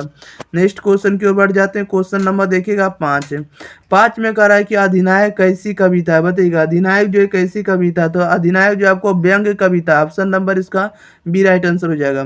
6 नंबर में कह रहा अधिनायक शीर्षक कविता किस पुस्तक से ली गई है, बताइएगा। अधिनायक शीर्षक कविता जो है किस पुस्तक से ली गई है, तो यह ली गई आपको आत्महत्या के विरुद्ध से, option number B right answer हो जाएगा। 7 में कह रहा है लोग भूल गए हैं किसकी रचना है, बताइएगा। लोग भूल गए हैं किसकी रचना, तो ये आपको रघुवीर सहाय की रचना है, डी राइट आंसर हो जाएगा। नेक्स्ट क्वेश्चन की ओर बढ़ते हैं। क्वेश्चन नंबर देखिएगा 8 में कह रहा रघुवीर सहाय ने कौन सी कविता लिखी है, बताइएगा। रघुवीर सहाय ने कौन सी कविता लिखी है, तो रघुवीर सहाय ने अधिनायक कविता लिखी है, सी राइट आंसर हो जाएगा। 9 में कह रहा अधिनायक शीर्षक कविता किस तरह की कविता, बताइएगा। अधिनायक शीर्षक कविता किस तरह की कविता, आप लोग जल्दी जल्दी बताइएगा इसका आंसर कमेंट बॉक्स के अंदर। तो अधिनायक शीर्षक कविता किस तरह की कविता, तो आपको व्यंग्य प्रधान कविता, ऑप्शन नंबर इसका बी राइट आंसर हो जाएगा। 10 में करा रघुवीर सहाय किस काल के कवि है, बताइएगा। रघुवीर सहाय जो किस काल के कवि हैं, तो आधुनिक काल के कवि हैं, ए राइट आंसर हो जाएगा। नेक्स्ट क्वेश्चन की ओर बढ़ जाते हैं। क्वेश्चन नंबर देखिएगा 11 नंबर में कह रहा है कि रघुवीर सहाय का जन्म कहाँ हुआ था, बताइएगा। रघुवीर सहाय का जन्म कहाँ हुआ था, तो रघुवीर सहाय का जन्म लखनऊ उत्तर प्रदेश में हुआ था, option number D right answer हो जाएगा। 12 में कह रहा है रघुवीर सहाय ने एमए जो किस विश्वविद्यालय से किया था, बताइएगा। रघुवीर सहाय ने एमए किस विश्वविद्यालय से किया था, तो रघुवीर सहाय ने एमए विश्वविद्यालय से किया था। किस विश्वविद्यालय से किए थे, तो आपको लखनऊ विश्वविद्यालय लखनऊ से किए थे, ऑप्शन नंबर इसका बी राइट आंसर हो जाएगा। रघुवीर सहाय ने जो है एमए जो किए थे लखनऊ विश्वविद्यालय से किए थे, ठीक है। और ये जो विश्वविद्यालय कहाँ, लखनऊ में ही है, ओके, याद रखिएगा। नेक्स्ट क्वेश्चन की ओर बढ़ जाते हैं। क्वेश्चन नंबर देखिएगा 13 में कह रहा अधिनायक कौन है, बताइएगा। अधिनायक कौन है, आप लोग जल्दी जल्दी इसका आंसर बताइएगा। तो अधिनायक कौन है, तो अधिनायक आपको सत्ताधारी वर्ग है, ऑप्शन नंबर इसका सी राइट आंसर हो जाएगा। 14 में कह रहा है प्रस्तुत कविता अधिनायक में हर चरना जो है किसका प्रतिनिधित्व है, बताइएगा। कह रहा है कि प्रस्तुत कविता अधिनायक में हर चरना किसका प्रतिनिधित्व है, इसका राइट आंसर बताइएगा क्या हो जाएगा। तो यह प्रतिनिधित्व करता आम आदमी का, ये राइट आंसर हो जाएगा। क्वेश्चन नंबर 15 कह रहा हर चरण कौन है, बताइएगा। हर चरण जो है कौन है, आप लोग जल्दी जल्दी बताइएगा। तो हर चरण जो आपको घर का नौकर है, ये राइट आंसर हो जाएगा। नेक्स्ट क्वेश्चन की ओर बढ़ जाते हैं। क्वेश्चन नंबर 16 में कह रहा कि आगे द्वारा संपादित दूसरा सप्तक में एक कवि के रूप में कौन सामने आए थे, बताइएगा। कह रहा आगे द्वारा संपादित दूसरा सप्तक में एक कवि के रूप में कौन सामने आए, बताइएगा। इसका राइट आंसर क्या हो जाएगा। तो एक कवि के रूप में सामने आए हैं रघुवीर Sahay ji, option number C right answer हो जाएगा। 17 में कह रहा दूसरा सप्तक के 7 कवियों में कौन शामिल है, बताइएगा। दूसरा सप्तक के 7 कवियों में कौन शामिल है, इसका राइट आंसर बताइएगा क्या हो जाएगा। तो दूसरा सप्तक में 7 कवियों में शामिल कौन है, तो रघुवीर सहाय जी, ऑप्शन नंबर इसका हो जाएगा बी राइट आंसर हो जाएगा, ओके। नेक्स्ट क्वेश्चन की ओर बढ़ जाते हैं। क्वेश्चन नंबर देखिएगा 18 में कह रहा है कि अधिनायक शीर्षक कविता किस पर व्यंग्य है, बताइएगा। अधिनायक शीर्षक कविता जो है किस पर व्यंग्य है, तो ये आपको समकालीन राजनीति पर आधारित है, ये राइट आंसर हो जाएगा। 19 में कह रहा है कि रघुवीर सहाय किस सप्तक में एक कवि के रूप में शामिल हुए, बताइएगा। रघुवीर सहाय किस सप्तक में एक कवि के रूप में शामिल हुए, तो ये शामिल हुए दूसरे सप्तक के रूप में, बी राइट आंसर हो जाएगा। नेक्स्ट क्वेश्चन की ओर बढ़ते हैं। क्वेश्चन नंबर देखिएगा आप लोग 20 नंबर की ओर। 20 में कह रहा है कि लिखने का कारण जो है शीर्षक निबंध किस लेखा का रचनीय, बताइएगा। कह रहा है लिखने का जो कारण है शीर्षक निबंध किस लेखा की रचना, इसका राइट आंसर आप लोग जल्दी जल्दी बताइएगा। लिखने का कारण शीर्षक निबंध किस लेखा की रचना है, तो ये आपको रघुवीर सहाय जी की रचना है, डी राइट आंसर हो जाएगा। 21 में कह रहा राष्ट्रीय त्यौहार के दिन हर चरना क्या पहने हुए हैं, बताइएगा। राष्ट्रीय त्यौहार के दिन हर चरना क्या पहने हुए हैं, तो ये आपको ये पहने हुए आपको फटा सुथन्ना पहने हुए, option number D right answer हो जाएगा। फटा सुथन्ना, ओके, सुथन्ना, ओके, याद रखिएगा सुथन्ना लिखा हुआ है, ओके। नेक्स्ट क्वेश्चन बढ़ जाते हैं। क्वेश्चन नंबर देखिएगा आप लोग 22 नंबर की ओर। 22 में कह रहा है निम्नलिखित में कौन सी रचना जो रघुवीर सहाय की, बताइएगा। कौन सी रचना रघुवीर सहाय की है, निम्नलिखित में से कौन सी जो रचना है जो रघुवीर सहाय की, आप लोग जल्दी जल्दी इसका आंसर बताइएगा।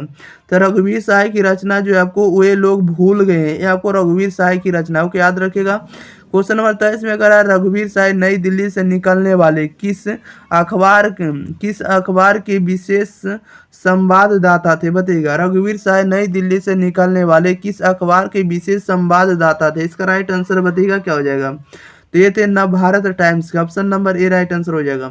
24 में कह रहा रघुवीर सहाय किस समाचार साप्ताहिक के प्रधान संस्थापक थे, बताइएगा। कह रहा है कि रघुवीर सहाय किस समाचार साप्ताहिक के प्रधान संस्थापक थे, इसका राइट आंसर बताइएगा क्या, संपादक थे, ठीक है, सॉरी, संपादक थे, बताइएगा इसका राइट आंसर क्या हो जाएगा। रघुवीर सहाय जो थे किस समाचार पत्रिका के साप्ताहिक के प्रधान संपादक थे, ठीक है, संपादक बताना है कौन थे या किस पत्रिका के थे, इसका राइट आंसर आप लोग जल्दी जल्दी बताइएगा क्या हो जाएगा राइट आंसर। तो ये जो थे आपको दिनमान के थे, okay, option number A right answer हो जाएगा। नेक्स्ट क्वेश्चन की ओर बढ़ जाते हैं। क्वेश्चन नंबर देखिएगा 25। 25 में करा दिल्ली मेरा प्रदेश क्या है, बताइएगा। दिल्ली मेरा प्रदेश जो है एक किस प्रकार का या क्या है, आप लोग जल्दी जल्दी बताइएगा। दिल्ली मेरा प्रदेश क्या है, तो दिल्ली मेरा प्रदेश जो आपको निबंध है, ये राइट आंसर हो जाएगा। 26 में करा आत्महत्या के विरुद्ध क्या है, बताइएगा। आत्महत्या के विरुद्ध क्या, तो आत्महत्या के विरुद्ध जो एक प्रकार की कविता है, सी राइट आंसर हो जाएगा। 27 में करा रघुवीर सहाय का जन्म कब हुआ था, बताइएगा। रघुवीर सहाय का जन्म कब हुआ था, तो रघुवीर सहाय का जन्म हुआ था 9 दिसंबर 1929 को। Option number A right answer हो जाएगा, 9 दिसंबर 1929। नेक्स्ट क्वेश्चन बढ़ जाते हैं। क्वेश्चन नंबर देखिएगा 28 करा है कि रघुवीर सहाय के पिताजी का क्या नाम था, बताइएगा। रघुवीर सहाय जी के पिताजी का क्या नाम था, तो रघुवीर सहाय जी के पिता का नाम जो था हरदेव सहाय था। क्या था, हरदेव सहाय, बी राइट आंसर हो जाएगा। 29 में करा रघुवीर सहाय का जन्म स्थल कौन सा है, बताइएगा। रघुवीर सहाय का जन्म स्थल कौन सा है, इसका राइट आंसर बताइएगा क्या हो जाएगा। रघुवीर सहाय का जन्म स्थल कौन सा है, तो इनका जो जन्म स्थल है लखनऊ है, बी राइट आंसर हो जाएगा। 30 में करा है कौन सी कृति रघुवीर सहाय की है, बताइएगा। कौन सी कृति जो है रघुवीर सहाय की है, तो रघुवीर सहाय की कृति आपको है सीढ़ियों पर धूप में। ऑप्शन नंबर इसका डी राइट आंसर हो जाएगा। सीढ़ियों पर धूप में जो आपको रघुवीर सहाय जी की कृति है। नेक्स्ट क्वेश्चन बढ़ जाते हैं। क्वेश्चन नंबर देखिएगा 31 नंबर में करा अधिनायक रचयिता कौन है, बताइएगा। अधिनायक की रचयिता कौन है, तो अधिनायक की रचयिता आपको रघुवीर सहाय जी हैं। क्वेश्चन नंबर 32 में करा है कि हंसो हंसो हंसो जल्दी हंसो के कवि कौन है, बताइएगा। हंसो हंसो जल्दी हंसो के कवि कौन है, तो रघुवीर Sahay ji. Option number A right answer हो जाएगा। 33 में करा रघुवीर सहाय किस प्रधान, कह रहा है कि रघुवीर सहाय किसके प्रधान संपादक थे, बताइएगा। रघुवीर सहाय किसके प्रधान संपादक थे, इसका राइट आंसर बताइए क्या हो जाएगा। 33 का राइट आंसर क्या हो जाएगा, तो 33 का राइट आंसर बी हो जाएगा। दीनमान के संस्थापक थे, ओके, संपादक थे, ठीक है। नेक्स्ट क्वेश्चन की ओर बढ़ जाते हैं। क्वेश्चन नंबर देखिएगा 34 में करा रघुवीर सहाय किस कृति के रचनाकार है, बताइएगा। रघुवीर सहाय जो है किस कृति के रचनाकार है, आप लोग जल्दी जल्दी बताइएगा ऑप्शन के अनुसार। तो रघुवीर सहाय किस कृति के रचनाकार है, तो ये आपको है डी राइट आंसर हो जाएगा इसका। कुछ पत्ते कुछ चिट्ठियाँ के, ठीक है, कुछ पत्ते कुछ चिट्ठियाँ के जो रचनाकार है रघुवीर सहाय जी। 35 में करा रघुवीर सहाय की सती की रचनाकार है, बताइएगा। रघुवीर सहाय की सती की रचनाकार है, इसका राइट आंसर बताइएगा क्या हो जाएगा। रघुवीर सहाय की सती की रचनाकार है, तो 20वीं सती के रचनाकार है, बी राइट आंसर हो जाएगा। 11 का आज हम लोग ऑब्जेक्टिव कंप्लीट करेंगे इस वीडियो के अंदर। चैप्टर नंबर 11 का नाम है प्यारे नन्हे बेटे को, ठीक है, प्यारे नन्हे बेटे को। इसके जो लेखक है यानी कवि जो है ये आपको विनोद कुमार शुक्ल हैं, ठीक है। इसके आज हम लोग ऑब्जेक्टिव कंप्लीट करेंगे, इसलिए आप लोग इस वीडियो को शुरू से अंत तक देखिएगा, ठीक। अगर आप लोगों को ये वीडियो पसंद लगता है तो वीडियो को लाइक शेयर और चैनल को सब्सक्राइब जरूर कर दिएगा, ठीक है। और आप लोगों को 3 से 4 सेकंड के अंदर आप लोग को आंसर कमेंट बॉक्स के अंदर बताते चलना, ठीक है। चलिए तो हम लोग स्टार्ट करते हैं चैप्टर नंबर 11 का क्वेश्चन नंबर फर्स्ट, ठीक है। चैप्टर नंबर 11 का क्वेश्चन नंबर फर्स्ट में देखिए क्या करा विनोद कुमार शुक्ल को 1999 ईस्वी में कौन पुरस्कार मिला, बताइएगा। विनोद कुमार शुक्ल को 1999 में कौन सा पुरस्कार मिला था, तो 1999 में विनोद कुमार शुक्ल को जो पुरस्कार मिला था साहित्य अकादमी पुरस्कार मिला था। कौन सा मिला था, साहित्य अकादमी पुरस्कार, okay. Option number B right answer हो जाएगा। 2 में करा है विनोद कुमार शुक्ल का जन्म स्थान कहाँ है, बताइएगा। विनोद कुमार शुक्ल का जन्म स्थान कहाँ है, तो विनोद कुमार शुक्ल का जन्म स्थान जो है राजनांदगांव छत्तीसगढ़ में। Option number B right answer हो जाएगा, Rajnandgaon Chhattisgarh, okay. Next question देख लेते हैं। क्वेश्चन नंबर देखिएगा 3 करा है विनोद कुमार शुक्ल का निवास स्थान कहाँ है, बताइएगा। विनोद कुमार शुक्ल का निवास स्थान कहाँ है, तो रायपुर छत्तीसगढ़ में। Option number B right answer हो जाएगा। 4 नंबर में करा है विनोद कुमार शुक्ल ने कौन सी कविता लिखी है, बताइएगा। विनोद कुमार शुक्ल ने कौन सी कविता लिखी है, तो प्यारे नन्हे बेटे को। Option number B right answer हो जाएगा। प्यारे नन्हे बेटे को जो कविता विनोद कुमार शुक्ल की कविता है। 5 नंबर में करा है कि रघुवीर सहाय स्मृति पुरस्कार विनोद कुमार शुक्ल को कब प्रदान किया गया, बताइएगा। रघुवीर सहाय स्मृति पुरस्कार विनोद कुमार शुक्ल को कब प्रदान किया गया, बताइएगा। तो यह प्रदान किया गया 1990 ईस्वी में। Option number B right answer हो जाएगा। क्वेश्चन नंबर देखिएगा 6। क्वेश्चन नंबर 6 में करा है 1999 में विनोद कुमार शुक्ल को कौन सा पुरस्कार प्रदान किया गया, बताइएगा। 1999 में विनोद कुमार शुक्ल को कौन सा पुरस्कार प्रदान किया गया, तो यह पुरस्कार प्रदान किया गया साहित्य अकादमी पुरस्कार, सी राइट आंसर हो जाएगा। साथ में करा विनोद कुमार शुक्ल का पहला कविता संग्रह लगभग जय हिंद पहचान सीरीज के अंतर्गत कब प्रकाशित हुआ, बताइएगा। विनोद कुमार शुक्ल का पहला कविता संग्रह लगभग जय हिंद पहचान सीरीज के अंतर्गत कब प्रकाशित हुआ, इसका राइट आंसर बताइएगा क्या हो जाएगा। तो यह प्रकाशित हुआ 1971 ईस्वी में, option number A right answer हो जाएगा। नेक्स्ट क्वेश्चन की ओर बढ़ जाते हैं। क्वेश्चन नंबर देखिएगा 8। करा विनोद कुमार शुक्ल विश्वविद्यालय में एसोसिएट प्रोफेसर रहे, बताइएगा। किस विश्वविद्यालय में एसोसिएट प्रोफेसर है, इसका राइट आंसर बताइएगा। विनोद कुमार शुक्ल जो है किस विश्वविद्यालय में एसोसिएट प्रोफेसर रहे हैं, तो यह रहे इंदिरा गांधी कृषि विश्वविद्यालय का, option number C right answer हो जाएगा। 9 नंबर में करा विनोद कुमार शुक्ल का पहला कविता संग्रह कौन है, बताइएगा। विनोद कुमार शुक्ल का पहला कविता संग्रह कौन है, इसका राइट आंसर बताइएगा क्या हो जाएगा। तो पहला कविता संग्रह लगभग जय हिंद है, option number D right answer हो जाएगा। नेक्स्ट क्वेश्चन की ओर बढ़ जाते हैं। क्वेश्चन नंबर देखिएगा 10 नंबर में कह रहा है कि प्यारे नन्हे बेटे को कविता किस शैली में लिखी गई, बताइएगा। प्यारे नन्हे बेटे को कविता किस शैली में लिखी गई है, इसका राइट आंसर बताइएगा। तो यह लिखी गई वार्तालाप शैली में, बी राइट आंसर हो जाएगा। 11 में कह रहा है प्यारे नन्हे बेटे को कविता का नायक कहाँ का रहने वाला है, बताइएगा। कह रहा है प्यारे नन्हे बेटे को कविता का नायक कहाँ का रहने वाला है, इसका राइट आंसर बताइएगा क्या हो जाएगा। तो कविता का जो नायक है ये आपको भिलाई छत्तीसगढ़ का रहने वाला है, ये राइट आंसर हो जाएगा।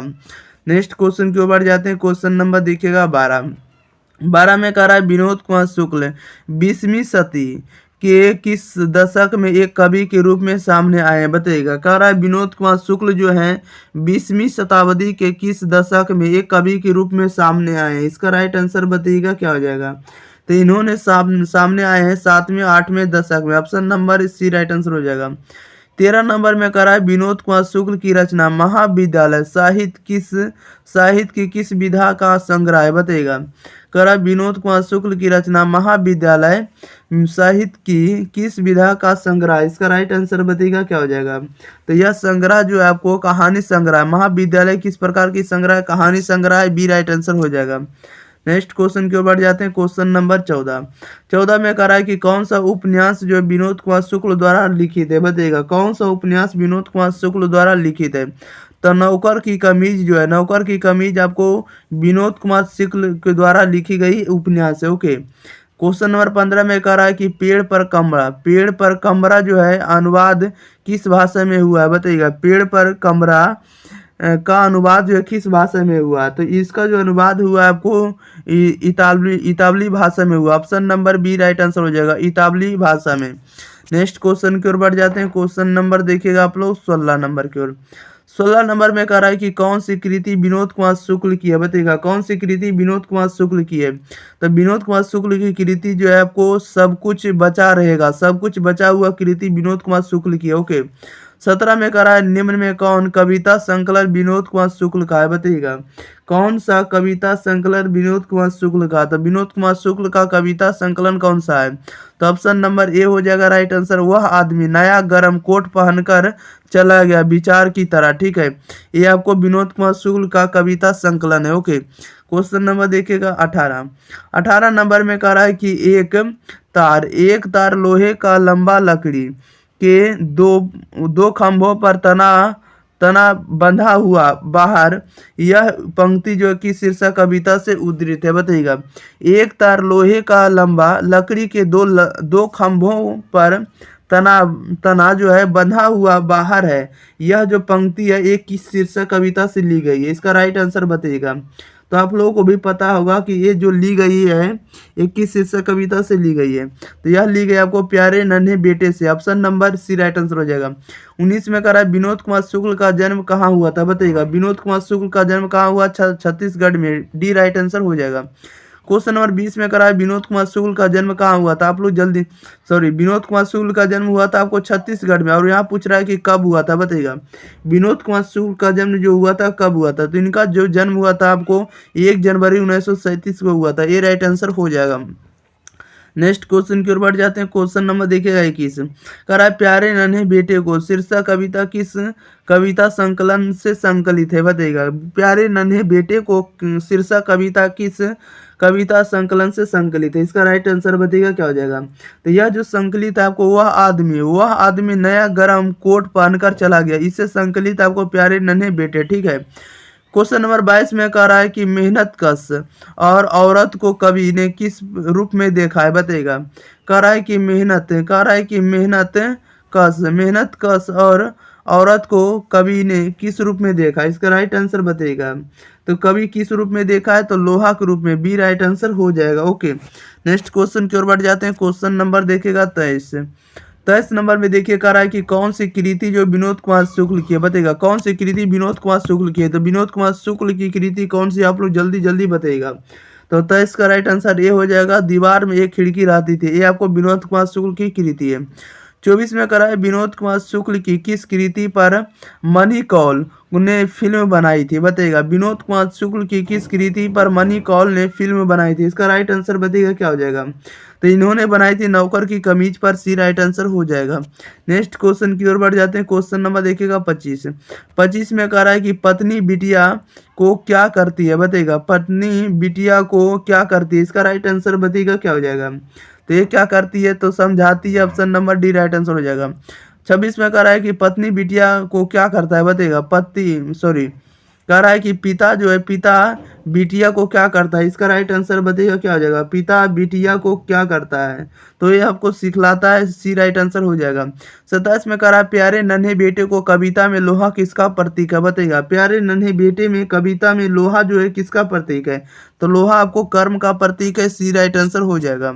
नेक्स्ट क्वेश्चन की ओर बढ़ जाते हैं। क्वेश्चन नंबर देखिएगा 28, कह रहा है प्यारे नन्हे बेटे को के रचयिता कौन है, बताइएगा। प्यारे नन्हे बेटे को जो कविताकार है या कवि जो है कौन है, इसका राइट आंसर बताइएगा। तो विनोद कुमार शुक्ल है, सी राइट आंसर हो जाएगा। 29 में कह रहा है प्यारे नन्हे बेटे को कविता किस संकलन से ली गई, बताइएगा। कह रहा है कि प्यारे नन्हे बेटे को कविता किस संकलन से ली गई, इसका राइट आंसर बताइए क्या हो जाएगा। तो यह जो ली गई प्यारे नन्हे बेटे जो है आपको, वह आदमी नया गरम कोट पहनकर चला गया, विचार की तरह से, इसे लिया गया। ओके, ऑप्शन नंबर इसका ए राइट आंसर हो जाएगा। क्वेश्चन नंबर देखिएगा आप लोग 30, लास्ट क्वेश्चन है, कह रहा है कि नौकर की कमीज क्या है, बताइएगा। नौकर की कमीज क्या, तो नौकर की कमीज एक प्रकार का उपन्यास है, नोवेल है, option number D right answer हो जाएगा। ओके, नौकर की कमीज क्या, तो उपन्यास है। ओके, याद रखिएगा आप लोग। चैप्टर नंबर 12 का आज हम लोग ऑब्जेक्टिव कंप्लीट करेंगे, जिसका नाम है हार जीत। क्या हार जीत, इनके जो कविकार हैं यानी लेखक जो है आपको कौन है, तो अशोक वाजपेयी जी हैं, ठीक है। आप लोग इसको शुरू से अंत तक बने रहिएगा। इस वीडियो में आपको 33 के 33 ऑब्जेक्टिव हम आपको याद कराने वाला हूं, ठीक है। आप लोग शुरू से अंत तक इसको देख कर जाइएगा, परीक्षा में यहीं से आपको 100% मिलने वाला है क्वेश्चन, ठीक है। चलिए तो हम लोग स्टार्ट करते हैं। उससे पहले अगर आप लोग वीडियो को लाइक नहीं किए तो वीडियो को लाइक जरूर कर दिएगा, चैनल को सब्सक्राइब नहीं किए तो चैनल को जरूर सब्सक्राइब कर दिएगा, ठीक है। और अगर आप लोग वीडियो को शुरू से अंत तक देख लेते हैं तो एक बार वीडियो को आप लोग जरूर शेयर कर दीजिएगा, ठीक है। चलिए तो स्टार्ट करते हैं। चैप्टर नंबर 12 का क्वेश्चन नंबर फर्स्ट कह रहा है कि महात्मा गांधी अंतर्राष्ट्रीय हिंदी विश्वविद्यालय के प्रथम कुलपति निम्न में कौन रहे हैं, बताइएगा। कह रहा है महात्मा गांधी अंतर्राष्ट्रीय हिंदी विश्वविद्यालय के प्रथम कुलपति निम्न में कौन रहे हैं, तो अशोक वाजपेयी जी रहे, option number A right answer हो जाएगा।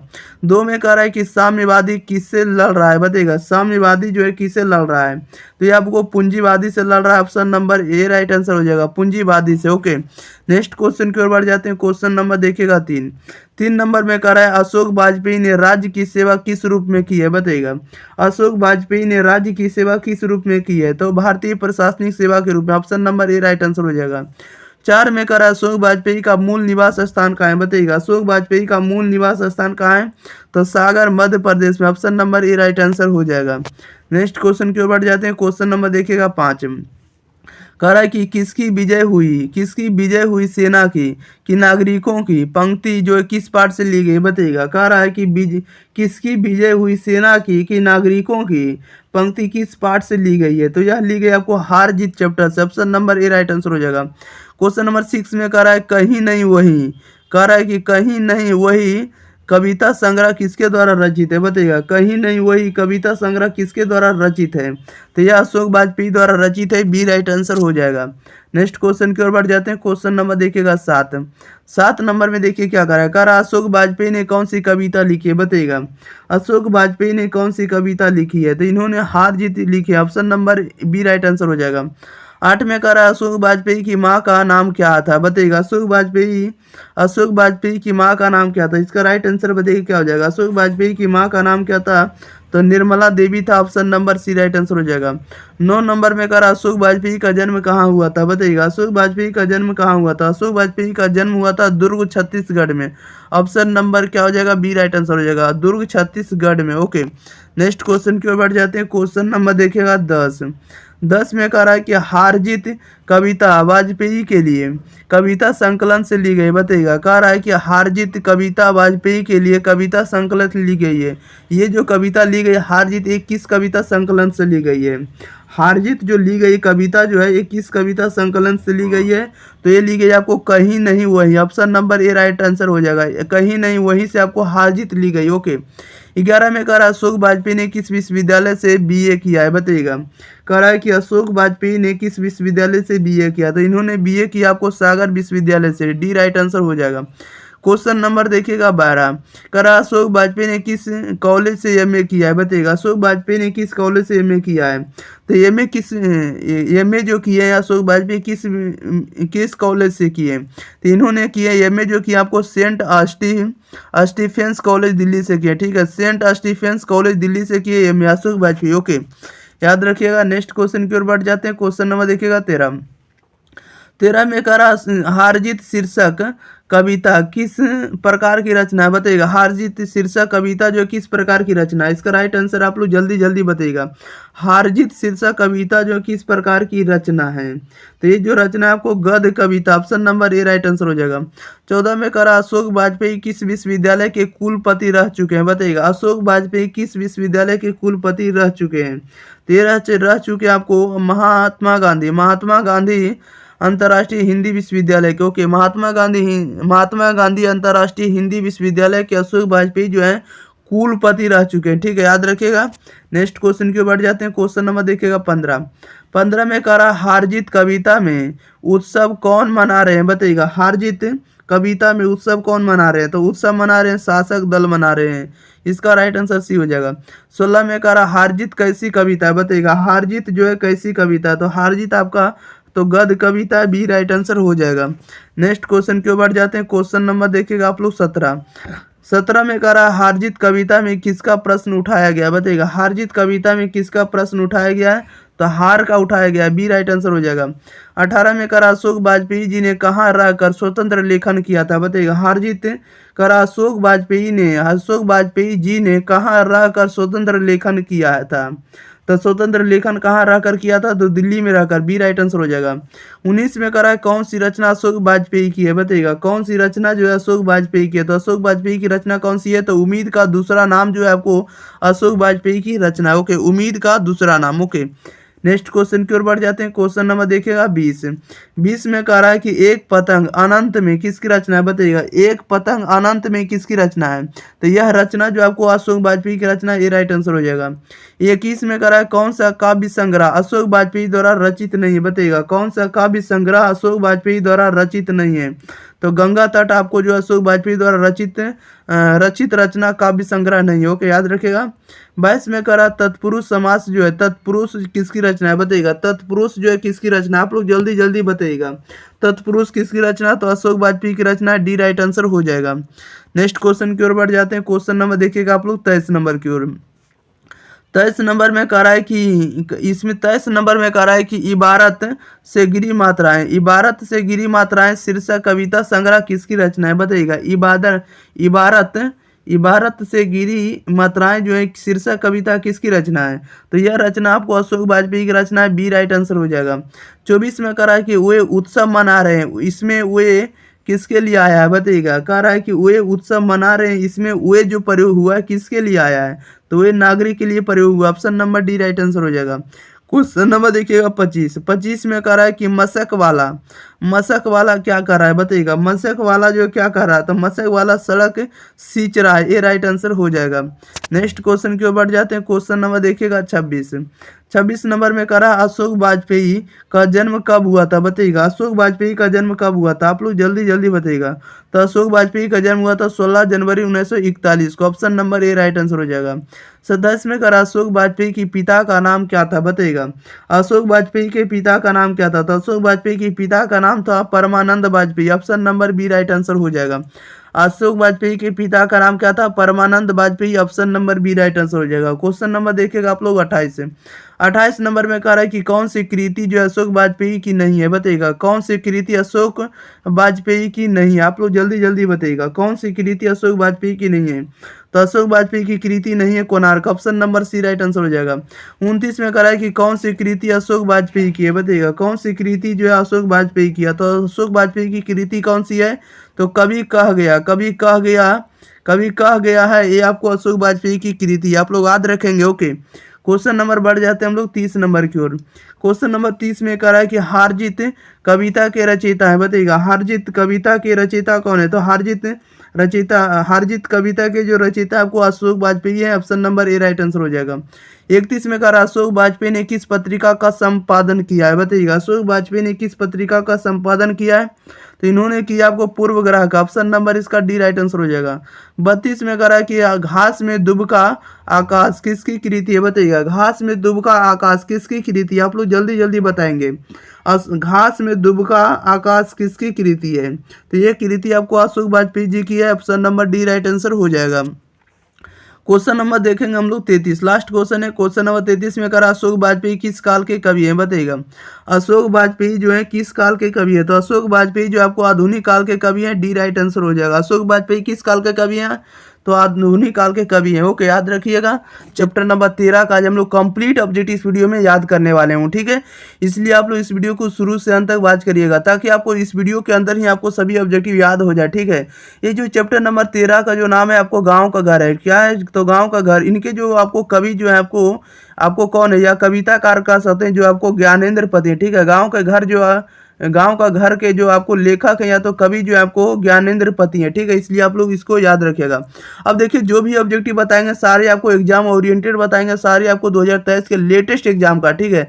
आपको किसी भी स्ट्रीम का हो, या तो आप साइंस हो, आर्ट्स हो, या तो कॉमर्स हो, किसी भी स्ट्रीम का हिंदी अगर आप लोग लिए होंगे या विषय लिए होंगे, तो आप लोगों को कंप्लीट हिंदी का आपको ऑब्जेक्टिव करवा दिया गया, ठीक है। लिंक आपको डिस्क्रिप्शन मिल जाएगा, वहां से आप लोग जाकर देख सकते हैं, ठीक है। किसी भी विषय का अगर आप लोगों को देखना होगा ऑब्जेक्टिव इस प्रकार का जो आपको बुक में आपको अवेलेबल रहता है, उस प्रकार का अगर आप लोगों को वीडियो देखना है तो आप लोग लिंक में जाइए, लिंक आपको डिस्क्रिप्शन मिल जाएगा, वहां से आप लोग जाइए प्लेलिस्ट का, ठीक है। अब सीरियल वाइज आप लोग देखिए, ठीक है। कंप्लीट आपको करवा दिया गया सभी बुक का। ओके, चलिए तो हम लोग स्टार्ट करते हैं। उससे पहले हम बता दें कि अगर आप लोग चैनल से नहीं जुड़े तो चैनल से आप जल्दी से जल्दी जुड़ जाइए। चैनल से जुड़ने के लिए चैनल को आप लोग जल्दी से जल्दी सब्सक्राइब कर दिए, और इसका आंसर आप लोग को 3 से 4 सेकंड के अंदर आप लोग कमेंट बॉक्स के अंदर इसका आंसर बताते चलिएगा। ओके, देखिएगा फर्स्ट क्वेश्चन में हम लोग बढ़ जाते हैं। चैप्टर नंबर 13 का फर्स्ट क्वेश्चन में देखिए क्या करा है।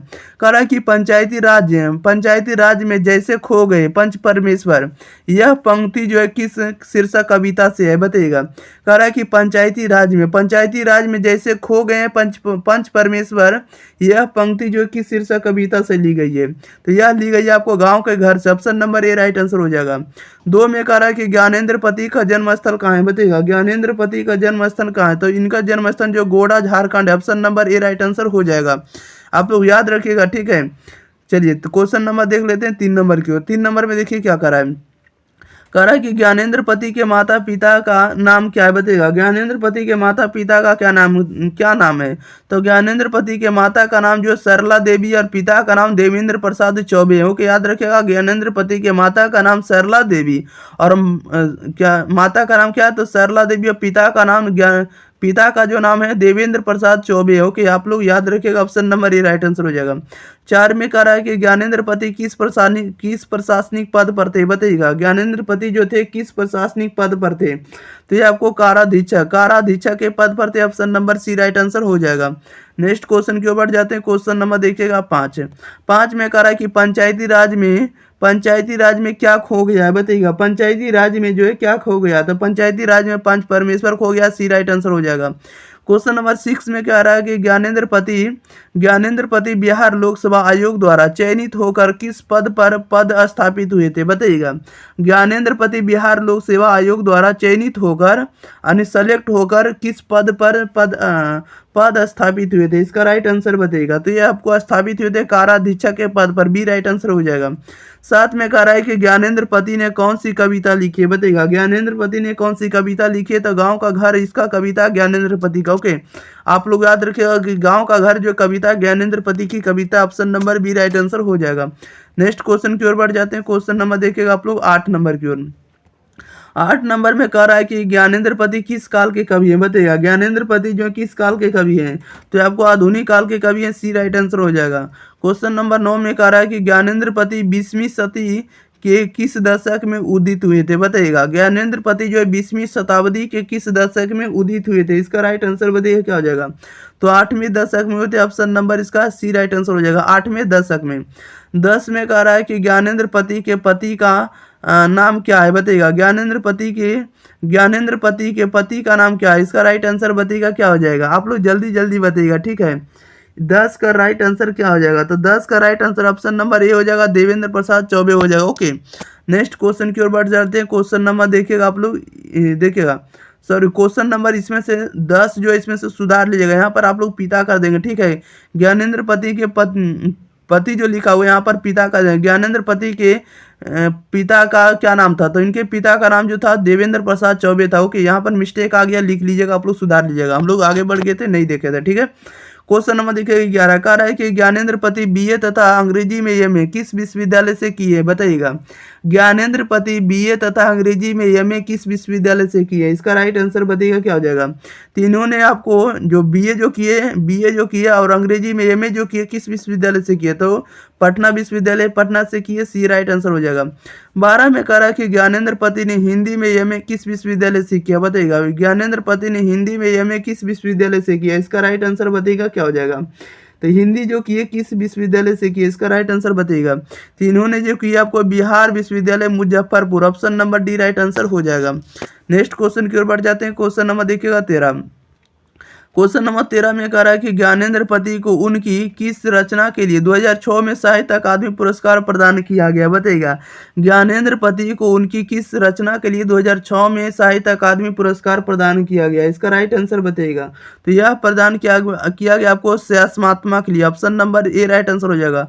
सेंसयात्मा के लिए ऑप्शन नंबर क्या हो जाएगा, ए राइट आंसर हो जाएगा। 14 में कह रहा है कि गाँव में अब किसकी धुनें सुनाई नहीं पड़ती है, बताइएगा। गांव में अब किसकी धुनें जो है सुनाई नहीं पड़ती, इसका राइट आंसर बताइएगा। तो लोकगीत का आपको सुनाई नहीं पड़ता हो कि option number C right answer हो जाएगा। नेक्स्ट क्वेश्चन की ओर बढ़ जाते हैं। क्वेश्चन नंबर देखिएगा आप लोग 15 में कह रहा है कि ज्ञानेंद्र पति की रचना एक चक्रा नगरी क्या है, बताइएगा। कह रहा है कि ज्ञानेंद्र पति की रचना जो है एक चक्रा नगरी क्या है, आप लोग जल्दी जल्दी बताइएगा। तो एक चक्रा नगरी जो एक प्रकार का काव्य नाटक है, option number B right answer हो जाएगा। 16 में कह रहा है कौन सी रचना जो ज्ञानेंद्र पति की नहीं है, बताइएगा। कौन सी रचना ज्ञानेंद्र पति की नहीं है, तो ज्ञानेंद्र पति की रचना नहीं यानी थोड़ी सी जगह जो ज्ञानेंद्र पति की रचना नहीं है, आप लोग याद रखिएगा। 17 में कह रहा है कौन सी रचना ज्ञानेंद्र पति का है, बताइएगा। कह रहा है कि कौन सी रचना जो ज्ञानेंद्र पति का है, तो ज्ञानेंद्र पति की रचना आपको गंगा तट, आपको ज्ञानेंद्र पति की रचना। ओके, नेक्स्ट क्वेश्चन की ओर बढ़ जाते हैं। क्वेश्चन नंबर देखिएगा आप लोग 18 नंबर में कह रहा है कि आँख हाथ बनते हुए कविता किस कवि की रचना है, बताइएगा। अगर आँख हाथ बनते हुए कविता किस कवि की रचना है, आप लोग जल्दी जल्दी बताइएगा। तो आँख हाथ बनते हुए कविता जो है आपको किनकी कविता है, तो ज्ञानेंद्र पति का, option number A right answer हो जाएगा। 19 में कह रहा है कि गांव के घर के भीतर आने से पहले किसे खांस कर आना पड़ता था, बताइएगा। गांव के घर के भीतर आने से पहले किसे खांस कर आना पड़ता था, इसका राइट आंसर बताइएगा। तो बुजुर्गों को, option number B right answer हो जाएगा, ठीक है। नेक्स्ट क्वेश्चन की ओर बढ़ जाते हैं। क्वेश्चन नंबर देखिएगा 20 कह रहा है कि सर्कस का प्रकाश बुलौआ शहर से कितनी दूर से आने वाला है, बताइएगा। कह रहा है सर्कस का प्रकाश बुलौआ शहर से कितनी दूर से आने वाला है, आप लोग जल्दी जल्दी बताइएगा। तो ये आने वाला 10 कोस दूर से, option number A right answer हो जाएगा। नेक्स्ट क्वेश्चन के ऊपर जाते हैं। क्वेश्चन नंबर देखिएगा आप लोग 21। 21 में कह रहा है कि संशय आत्मा किसकी कृति बताइएगा। संशय आत्मा जो है किसकी कृति, आप लोग जल्दी जल्दी बताइएगा। तो संशय आत्मा जो आपको ज्ञानेंद्र पति की कृति है। 22 में कह रहा है कि दूध डूबे अंगूठे के छापे किनके हैं बताइएगा। कह रहा है कि दूध डूबे अंगूठे के छापे किनके हैं, इसका राइट आंसर बताइएगा। दूध डूबे अंगूठे के छापे किनके हैं, इसका राइट आंसर बताइएगा। तो ये जो आपको बूढ़े ग्वाल दादा के, option number C right answer हो जाएगा। 23 में कह रहा है ज्ञानेंद्र पति का काव्य नाटक क्या है बताइएगा। ज्ञानेंद्र पति का काव्य नाटक कौन सी है, तो option number D right answer हो जाएगा। एक चक्रा नगरी जो आपको ज्ञानेंद्र पति का काव्य नाटक है। ओके, नेक्स्ट क्वेश्चन के ऊपर जाते हैं। क्वेश्चन नंबर देखिएगा 24। कह रहा है कि ज्ञानेंद्र पति का जन्म कब हुआ था बताइएगा। ज्ञानेंद्र पति का जन्म कब हुआ था, तो इनका जन्म हुआ था 1 जनवरी 1950, ये राइट आंसर हो जाएगा। 25 में कह रहा है ज्ञानेंद्र पति को साहित्य अकादमी पुरस्कार किस कृति पर मिला था बताइएगा। ज्ञानेंद्र पति को साहित्य अकादमी पुरस्कार जो किस कृति पर मिला था, तो इनको मिला था संशय आत्मा पर मिला था। ठीक है, संशय आत्मा पर जो है ज्ञानेंद्र पति को साहित्य अकादमी पुरस्कार मिला था। ओके, 26 में कह रहा है कि गांव का घर कविता के कवि कौन है बताइएगा। गांव का घर जो है कविता के कवि कौन है, तो Gyanendra Pati, option number B right answer हो जाएगा। नेक्स्ट क्वेश्चन के ऊपर जाते हैं। क्वेश्चन नंबर देखिएगा 27। 27 में कह रहा है कि गांव का घर जो है गांव का घर किस कविता संग्रह से लिया गया बताइएगा। गांव का घर किस कविता संग्रह से लिया गया, आप लोग जल्दी जल्दी बताइएगा। गांव का घर किस कविता संग्रह से लिया गया, तो संशय आत्मा से लिया गया, option number D right answer हो जाएगा। 28 में कह रहा है कि ज्ञानेंद्र पति को किस कृति पर साहित्य अकादमी पुरस्कार प्राप्त हुआ बताइएगा। ज्ञानेंद्र पति को किस कृति पर साहित्य अकादमी पुरस्कार प्राप्त हुआ, इसका राइट आंसर बताइएगा। तो ज्ञानेंद्र पति को साहित्य अकादमी पुरस्कार प्राप्त हुआ था तो संशय आत्मा पर, किसमें हुआ था, तो संशय आत्मा पर हुआ था, ऑप्शन नंबर इसका सी राइट आंसर हो जाएगा। क्वेश्चन नंबर देखिएगा आप लोग 29। कह रहा है कि ज्ञानेंद्र पति का जन्म कहाँ हुआ था बताइएगा। ज्ञानेंद्र पति का जन्म कहाँ हुआ था, तो इनका जन्म झारखंड में हुआ था, option number C right answer हो जाएगा। 30 में कह रहा है कवि ने कहा क्या है बताइएगा। कवि ने कहा क्या है, आप लोग जल्दी जल्दी बताइएगा। कवि ने कहा ये क्या है, आप लोग जल्दी जल्दी बताइएगा। तो कवि ने कहा एक प्रकार का आपको कविता संग्रह, सी राइट आंसर हो जाएगा। ओके, तो आज के इस वीडियो में हम लोग क्लास 12 के हिंदी 100 मार्क्स हिंदी के आज हम लोग प्रतिपूर्ति वाले आपको जो अब चैप्टर है उसके आज हम लोग ऑब्जेक्टिव कंप्लीट करने वाले इस वीडियो के अंदर। ठीक है, तो प्रतिपूर्ति में जो 3 चैप्टर हैं तीनों के तीनों चैप्टर के ऑब्जेक्टिव इस वीडियो में आपको कंप्लीट करने वाले हैं। ठीक है, आप लोग शुरू से अंत देखिएगा और आपको हम वादा करते हैं कि इस वीडियो के अंदर ही आपको सभी ऑब्जेक्टिव आपको याद हो जाएंगे, इसलिए आप लोग इस वीडियो को शुरू से अंत तक वॉच करिएगा। ठीक है, अगर आप लोग चैनल पर पहली बार आए, चैनल को सब्सक्राइब नहीं किया तो चैनल को आप लोग जरूर सब्सक्राइब करिएगा। ठीक है, और वीडियो को आप लोग ज़्यादा से ज़्यादा शेयर करें और कमेंट बॉक्स में जरूर बताएं कि हमारे वीडियो आपको कैसे लगते हैं। ओके, तो देखिए प्रतिपूर्ति का फर्स्ट चैप्टर का नाम है रस्सी का टुकड़ा। क्या है, रस्सी का टुकड़ा चैप्टर नंबर फर्स्ट का नाम है।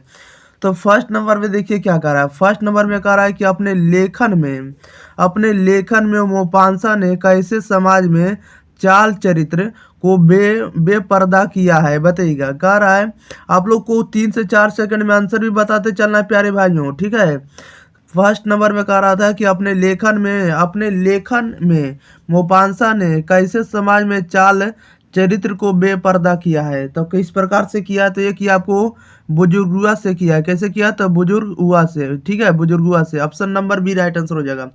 2 में कह रहा है किसका बटुआ जो है बेंजेविल सड़क पर गिर गया था बताइएगा। कह रहा है किसका बटुआ बेंजेविल सड़क पर गिर गया था, तो ये किनका गिर गया था, तो ये गिर गया था मैत्र हुलब्रेक का। किसका, तो मैत्र हुलब्रेक। ओके, ये राइट आंसर हो जाएगा। नेक्स्ट क्वेश्चन की ओर बढ़ जाते हैं। क्वेश्चन नंबर 3 में कह रहा है कि मोपांसा कहाँ के थे बताइए। मोपांसा जो थे कहाँ के थे, तो ये आपको फ्रांस के थे, बी राइट आंसर हो जाएगा। मोपांसा कहाँ के थे, फ्रांस के हो जाएगा।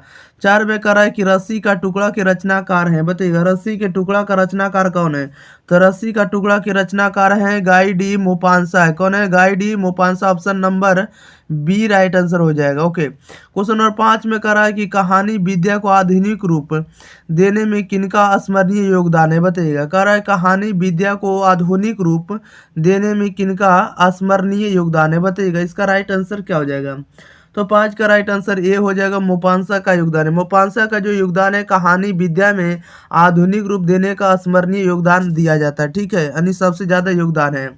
नेक्स्ट क्वेश्चन बढ़ जाते हैं। क्वेश्चन नंबर 6 में कह रहा 1870 से 90 के बीच मोपांसा की लगभग कितनी कहानियां प्रकाशित हुई है बताइएगा।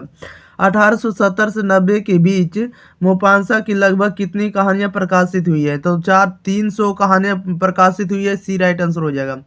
साथ में कह रहा है कि